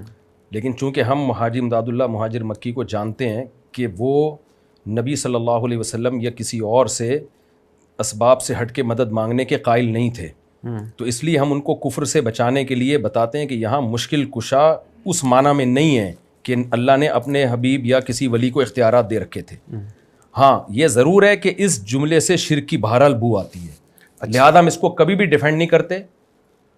ہم اگر ان کی خدمت میں ہوتے تو ہم کہتے ہیں حضرت آپ نے ایسی بات کی کیوں ہے کہ جس کو ہمیں ایکسپلین کرنا پڑ رہا ہے کہ اس کا یہ مطلب ہے اور اس کا یہ مطلب ہے. تو ایسا کلام آپ کو نہیں کرنا چاہیے تھا, تو یہ ان کی غلطی ہے. کتاب ہے جی جمال الاولیاء مولانا اشرف تھانوی صاحب کی, جی آپ کے پیر و مرشد کی. ایک مجذوب نے ایک جمعہ 30 یا 3 جگہوں پر پڑھا. پڑھ سکتے ہیں؟ یہ کس کی کتاب ہے؟ یہ جو ہے جمال الاولیاء. اب مجھے نہیں پتہ یہ مولانا تھانوی کی ہے بھی کہ نہیں ہے, ان کی طرف نسبت کی ہوئی ہے نہیں, اور پھر اس کا وہی اصولی جواب ہوگا, ایک بزرگ ایک آدمی ایک ٹائم پہ 30 جگہ نہیں پڑھ سکتا. ختم. اچھا اس میں کچھ لوگ کہتے ہیں کہ کرامت کے باب میں نا کہ وہ جب وہ فلاں جگہ ایک شخص ہمیں نظر آیا یا فلاں سے یہ کام ہو گیا تو اب کیوں نہیں کر رہا وہ یہ کام.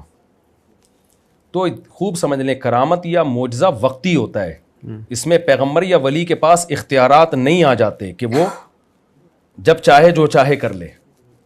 تو یہ جزوی واقعات ہوتے ہیں, اس سے کسی کے پاس اختیارات نہیں آ جاتے. میں اس لیے کہہ رہا ہوں کہ میری اس تقریر سے ایسا نہ ہو کہ کچھ شرک پھیلنا شروع ہو جائے. میں جو کرامات کو ڈیفینڈ کر رہا ہوں تو کسی ولی کے پاس اختیارات نہیں آتے ہیں کہ وہ جب چاہے ایسا کر لے. کہ یعنی جیسے کسی ولی نے, حدیث سے ثابت ہے نا, یہ بخاری مسلم کی حدیث سے کہ پہلے زمانے میں ایک نوجوان تھا, وہ آنکھوں پہ ہاتھ رکھتا تو بینائی واپس لوٹ آ جاتی تھی. والسماء ذات البروج میں جس کا تذکرہ ہے, جس واقعے کی طرف اشارہ ہے, بخاری مسلم میں اس کی تفصیل ہے. تو اس میں ہے کہ پچھلی امتوں میں ایک نوجوان تھا, اس کو اللہ اس کے ہاتھ پہ کیا کرتا تھا, نابینا کے آنکھوں پہ ہاتھ رکھتا, بینائی واپس لوٹ آتی. تو اب یہ نہیں تھا کہ اس کو اللہ نے یہ اختیارات دے رکھے ہوں, جب اللہ چاہتا لوٹا دے گا, جب نہیں چاہتا تو نہیں. تو اب یہ جو 30 جگہ جمعہ پڑھا ہے, مجھے نہیں پتہ یہ مولانا تھانوی نے لکھا ہے نہیں لکھا, ان کی طرف غلط نسبت کی ہے. تو بالفرض اگر یہ واقعہ صحیح بھی ہو تو اس کا مطلب کیا ہوگا, صورت مثالیہ. یعنی ایک ہی جگہ ایک بندہ ایک ٹائم پہ ہو سکتا ہے, دوسری جگہ ہو سکتا ہے کسی کو اس کی شبیہ نظر آ رہی ہو. اب اس شبیہ نظر آنے میں وہ مخلص بھی ہو سکتا ہے, کھوپڑی خراب بھی ہو سکتی ہے اس کی. تو یہ واقعات وہ ہیں جو اسلام نہیں ہے, کتاب نہ یہ ہمارے بنیادی عقیدوں کا حصہ ہیں. نہیں, میں مولانا تھانوی کی جو اصل کتاب ہے جو انہوں نے پبلک کے لیے لکھی ہے عقیدوں کی اور مسائل کی, وہ بہشتی زیور ہے. اس میں جو عقیدے لکھے ہوئے ہیں وہ ہیں علماء دیوبند کے بیسک اور بنیادی عقائد. لیکن سر یہ ہے نا کہ ہمارا رولا یہ پڑا کہ ہم اللہ رسول قرآن کو چھوڑ کے ہم وہ کوئی تصوف میں گھس گیا, کوئی معجزوں میں گھس گیا, کوئی کرامتوں میں گھس گیا.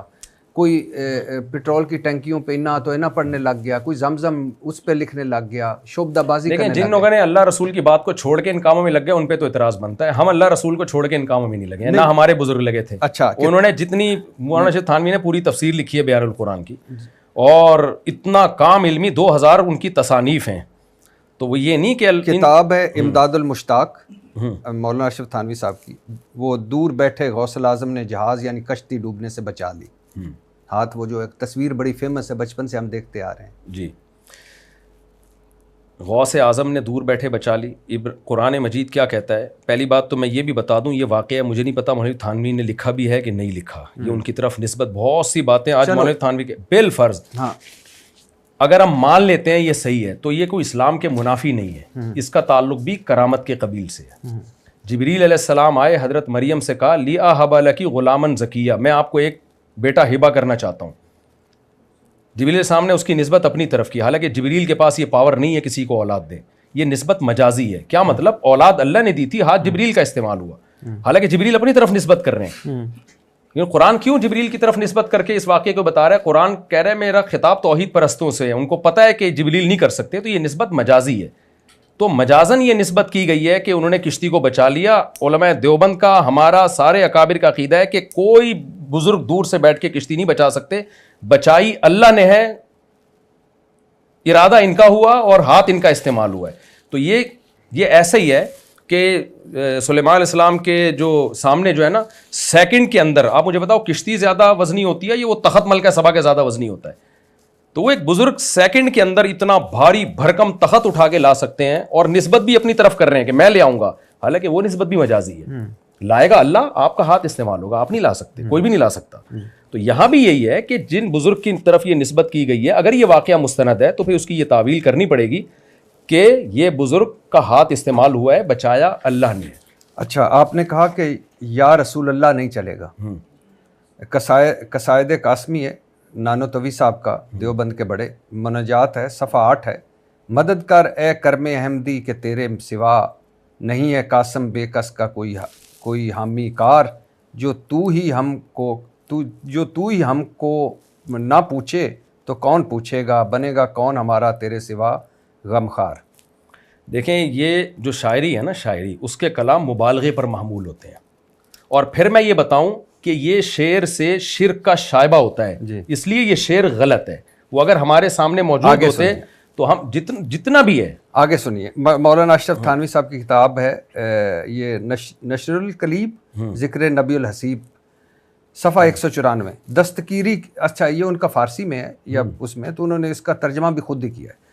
دستگیری کیجئے میرے نبی, کشمکش میں تم ہی ہو میرے نبی, جز تمہارے ہی کہاں میری پناہ, فوج کلفت مجھ پہ آ غالب ہوئی, ابن عبداللہ زمانہ خلاف ہے میرے مولا, خبر لیجئے میری. مجھے نہیں پتا مولانا تھانوی نے لکھا ہے نہیں لکھا, لیکن لکھا ہے تو غلط لکھا ہے بغیر کسی تعویل کے. ہاں, یہ ایک سوال بنتا ہے کہ پھر ان کو کافر کیوں نہیں کہتے؟ تو کافر ہم بریلویوں کو بھی نہیں کہتے, تعویل کرتے ہیں کہ یا رسول اللہ مدد, جب انہوں نے کہا تو ان کا یہ مطلب ہوگا, ان کا یہ مطلب ہوگا. تو اگر ہمارے کسی بزرگ نے یا رسول اللہ مدد کا ہے تو ہم بھی اس کی تعویل کرتے ہیں کفر سے بچانے کے لیے. لیکن فرق یہ ہے, ہاں کہتے ہی ہیں کہ غلط کہا ہے, یہ اس کو ڈیفینڈ کبھی نہیں کرتے. میں نے کبھی نہیں کہا کہ مولانا تھانوی رحمۃ اللہ علیہ کی زمانے مبارک سے جو جملہ نکل گیا وہ پتھر پہ لکیر ہے. میں نے بتایا نا, ہم نے اپنے ہی اکابر سے کتنی چیزوں میں اختلاف کیا ہے. یہ تو علماء دیوبند میں یہ ملے گا آپ کو. مولانا تھانوی نے اپنے بزرگوں سے بہت سی چیزوں میں اختلاف کیا ہے. تو اگر مجھے نہیں پتا یہ نسبت مولانا کی طرف ٹھیک ہے یا نہیں, لیکن اگر لکھا ہے تو 100% غلط لکھا ہے. لیکن شرک اس لیے نہیں ہے کہ ہمیں پتہ ہے کہ وہ ایک اللہ کی مدد کے علاوہ کسی کی مدد کے قائل نہیں تھے. اور یہ اصول ہمارا صرف اپنے اکابر کے لیے نہیں ہے, کیونکہ ہم پہ الزام لگایا جاتا ہے اچھا جب دوسرے کرتے ہیں تو اس کا مطلب بیان کرتے, اس کو کافر کہتے ہیں, اور جب خود کرتے ہو تو مطلب. بھائی دوسروں کو بھی ہم کافر نہیں کہتے, ورنہ ہم بریلویوں کو کافر کہہ رہے ہوتے. ہم اس کی تعویل کرتے ہیں. ہاں یہ ہے کہ جب ہم تعویل کرتے ہیں تو ہمارے بڑے اس تعویل کو مان لیتے ہیں, لیکن ہمارے جو بریلوی حضرات ہیں جب ہم ان کی بعض دفعہ بات کو جب تعویل کرتے ہیں تو وہ کہتے ہیں ہم یہ تعویل نہیں مانتے, ہمارا یہی عقیدہ ہے کہ یہاں سے بھی نبی کو پکارا جائے, آپ پکار سنتے بھی ہیں اور آپ ہماری مدد کرتے بھی ہیں. تو جب کوئی خود اپنی بات کی تعویل کا قائل نہ ہو تو ہم پھر اس کی بات کی تعویل کیسے کریں گے؟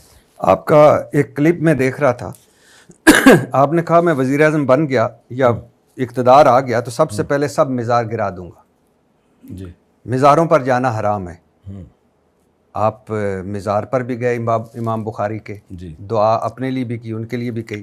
آپ مندر گئے, آپ نے وہاں وہ پرساد کھایا. اب اپنے لیے اور امام بخاری کے لیے دعا مانگ کر آئے.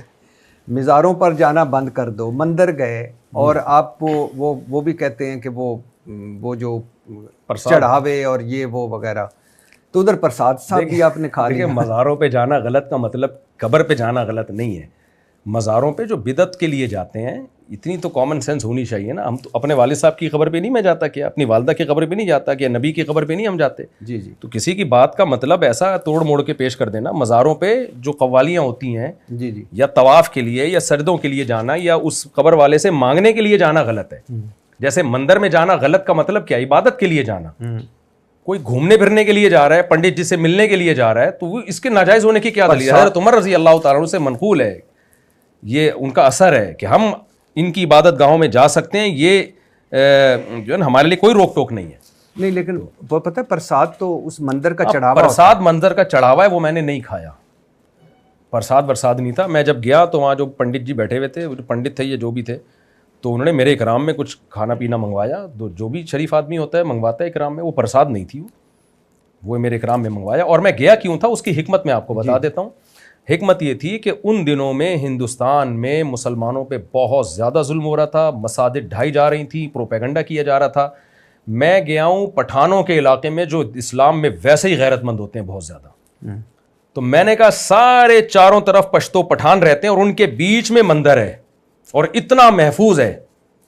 تو یہ میسج گیا ہے ہندوستان کہ ہمارے پٹھان قوم جو غیرت میں مشہور ہے اور اسلام میں مشہور ہے, وہ ان کے علاقے کے بیچ میں ایک مندر بنا ہوا ہے اور کھل کے عبادت ہو رہی ہے, کوئی روک ٹوک نہیں ہے. تو آپ مسلمانوں کو بھی وہاں آزادی دو مسجدیں بنانے کی اور مسجدوں میں عبادت کرنے کی. اور ایسا میسج گیا ہے کہ وہ ہندوؤں کے میسج آئے کہ ہمیں تو پتہ ہی نہیں تھا کہ پاکستان میں مندر اتنے یعنی اتنی آرام سے وہاں عبادت کرنے دی جاتی ہے اور اتنے خوبصورت مندر بنے ہوئے ہیں. تو یہ میسج تھا جو اس ولاگ کے ذریعے میں نے انڈیا کے لوگوں کو دیا, اور اس پہ بہت زبردست رسپانس آیا. انڈیا کے مسلمانوں کا بھی اور ہندوؤں کا بھی رسپانس بہت زبردست. آپ نے کہا تو عبادت کے لیے جانا حرام. آپ نے کہا اجتماعی دعا بدعت ہے. میرے پاس کلپ ہے, آپ اجتماعی دعا کروا رہے ہیں. میں نے یہ نہیں کہا اجتماعی, میں نے کہا فرض نماز کے بعد اجتماعی دعا کا جو دوام ہے نا, پابندی سے کرنا اجتماعی دعا, یہ بدعت ہے. ویسے اجتماعی دعا کروائی جا سکتی ہے, ویسے کروائی جا سکتی ہے. اچھا, شخص کو اس طرح ممبر پہ بیٹھ کے, جی, جس نے کچھ نہ کیا ہو, کوئی عالم کا کورس, مفتی کا کورس, فاضل کا کورس, اسے مذہب کی تعلیم دینی چاہیے اور مذہب کے حوالے سے صرف کتابیں پڑھ کے فتوے دینے چاہیے, بات کرنی چاہیے, یا اس کے لیے آپ کو تعلیم حاصل کرنا چاہیے؟ دیکھیں مذہب کی تعلیم دو طرح کی ہوتی ہے. ایک فضائل کی تعلیم, آپ لوگوں کو نماز روزے کی ترغیب دو, وہ حدیثیں جو فضائل سے متعلق ہیں لوگوں کو سناؤ, اس کے لیے کوئی بہت علم حاصل کرنے کی ضرورت نہیں ہے. ایک ہے مسائل کی تعلیم, اس میں جب تک آپ کے پاس مستند علم نہ ہو, آپ پراپر مفتی نہ ہو, آپ کے لیے مسائل کی تعلیم دینا, مسائل نقل کر سکتے ہیں آپ علماء کی کتابوں سے کہ فلاں عالم نے اپنی کتاب میں لکھا, اس پہ آپ تبصرہ نہیں کر سکتے, آپ کی تحقیق نہیں ہے, تو یہ جائز نہیں ہے.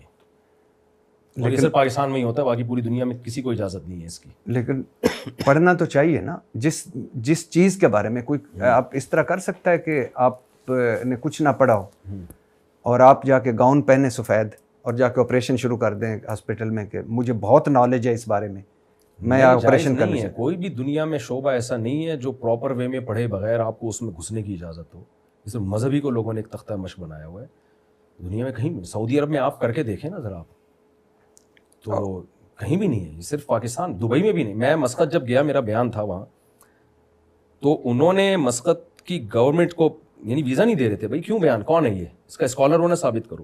اتنی ساری سندیں جامعۃ الرشید کی ثبوت اور علماء کے وہ جا کے وہاں جمع ہوئے, پھر وہاں کی گورنمنٹ نے مجھے اجازت دی ہے کہ آپ بیان کر سکتے ہیں. اور یہ جو کہتے ہیں کہ نبی صلی اللہ علیہ وسلم تو اب کوئی نبی تو آئے گا نہیں اور ہر بندہ مبلغ ہے, وہ آگے پہنچائے جس کو ایک بھی یاد ہو. وہ نبی صلی اللہ علیہ وسلم کی فضائل سے متعلق حدیثیں پہنچائے, مسائل سے متعلق بھی پہنچائے, تجزیہ نہ کرے, کیونکہ ایک حدیث دیکھ کے کبھی مسئلہ نہیں بیان کیا جا سکتا. آپ کو پاس علم نہیں ہوتا, بعض دفعہ علم ہوتا ہے تفقہ نہیں ہوتا, فقی بصیرت نہیں ہوتی. یہ جو آج کل اسکالر آ رہے ہیں ان کو یہ بھی نہیں پتا ہوتا یہ ترجمہ بھی ٹھیک ہے یا نہیں ہے. کسی نے غلط ترجمہ کر دیا, اسی کو آگے بیان کر رہے ہوتے ہیں وہ بیٹھے. تو بلغوا عنی ولو آیا کا مطلب کیا ہے؟ آگے حدیث میں آتا ہے رب حامل فقہ غیر فقیہ، یہ بھی حدیث کے الفاظ ہے، صحیح حدیث ہے کہ بہت سے لوگ علم جانتے ہیں سمجھتے نہیں ہیں، تم پہنچا دو، ہو سکتا ہے سامنے والا وہ فقیہ ہو، وہ تمہیں حدیث کا مطلب بتائے۔ تو اس حدیث میں تو ان لوگوں کی نفی ہو رہی ہے کہ جو حدیث آتی ہے ایز اٹ از پہنچا دیتے ہیں، لیکن پھر مطلب بھی اپنا تھوپنا شروع کر دیتے ہیں۔ پہنچانے تک کوئی پابندی نہیں ہے شریعت میں، لیکن نبی صلی اللہ علیہ وسلم نے امت کو دو حصوں میں ڈیوائیڈ کیا، فقیہ اور غیر فقیہ۔ اس لیے ہم کہتے ہیں دین مسائل کا علم فقہاء سے سیکھا جائے گا، حدیث کا علم محدثین سے سیکھا جائے گا، فضائل کا علم جس سے چاہیں سیکھے آپ۔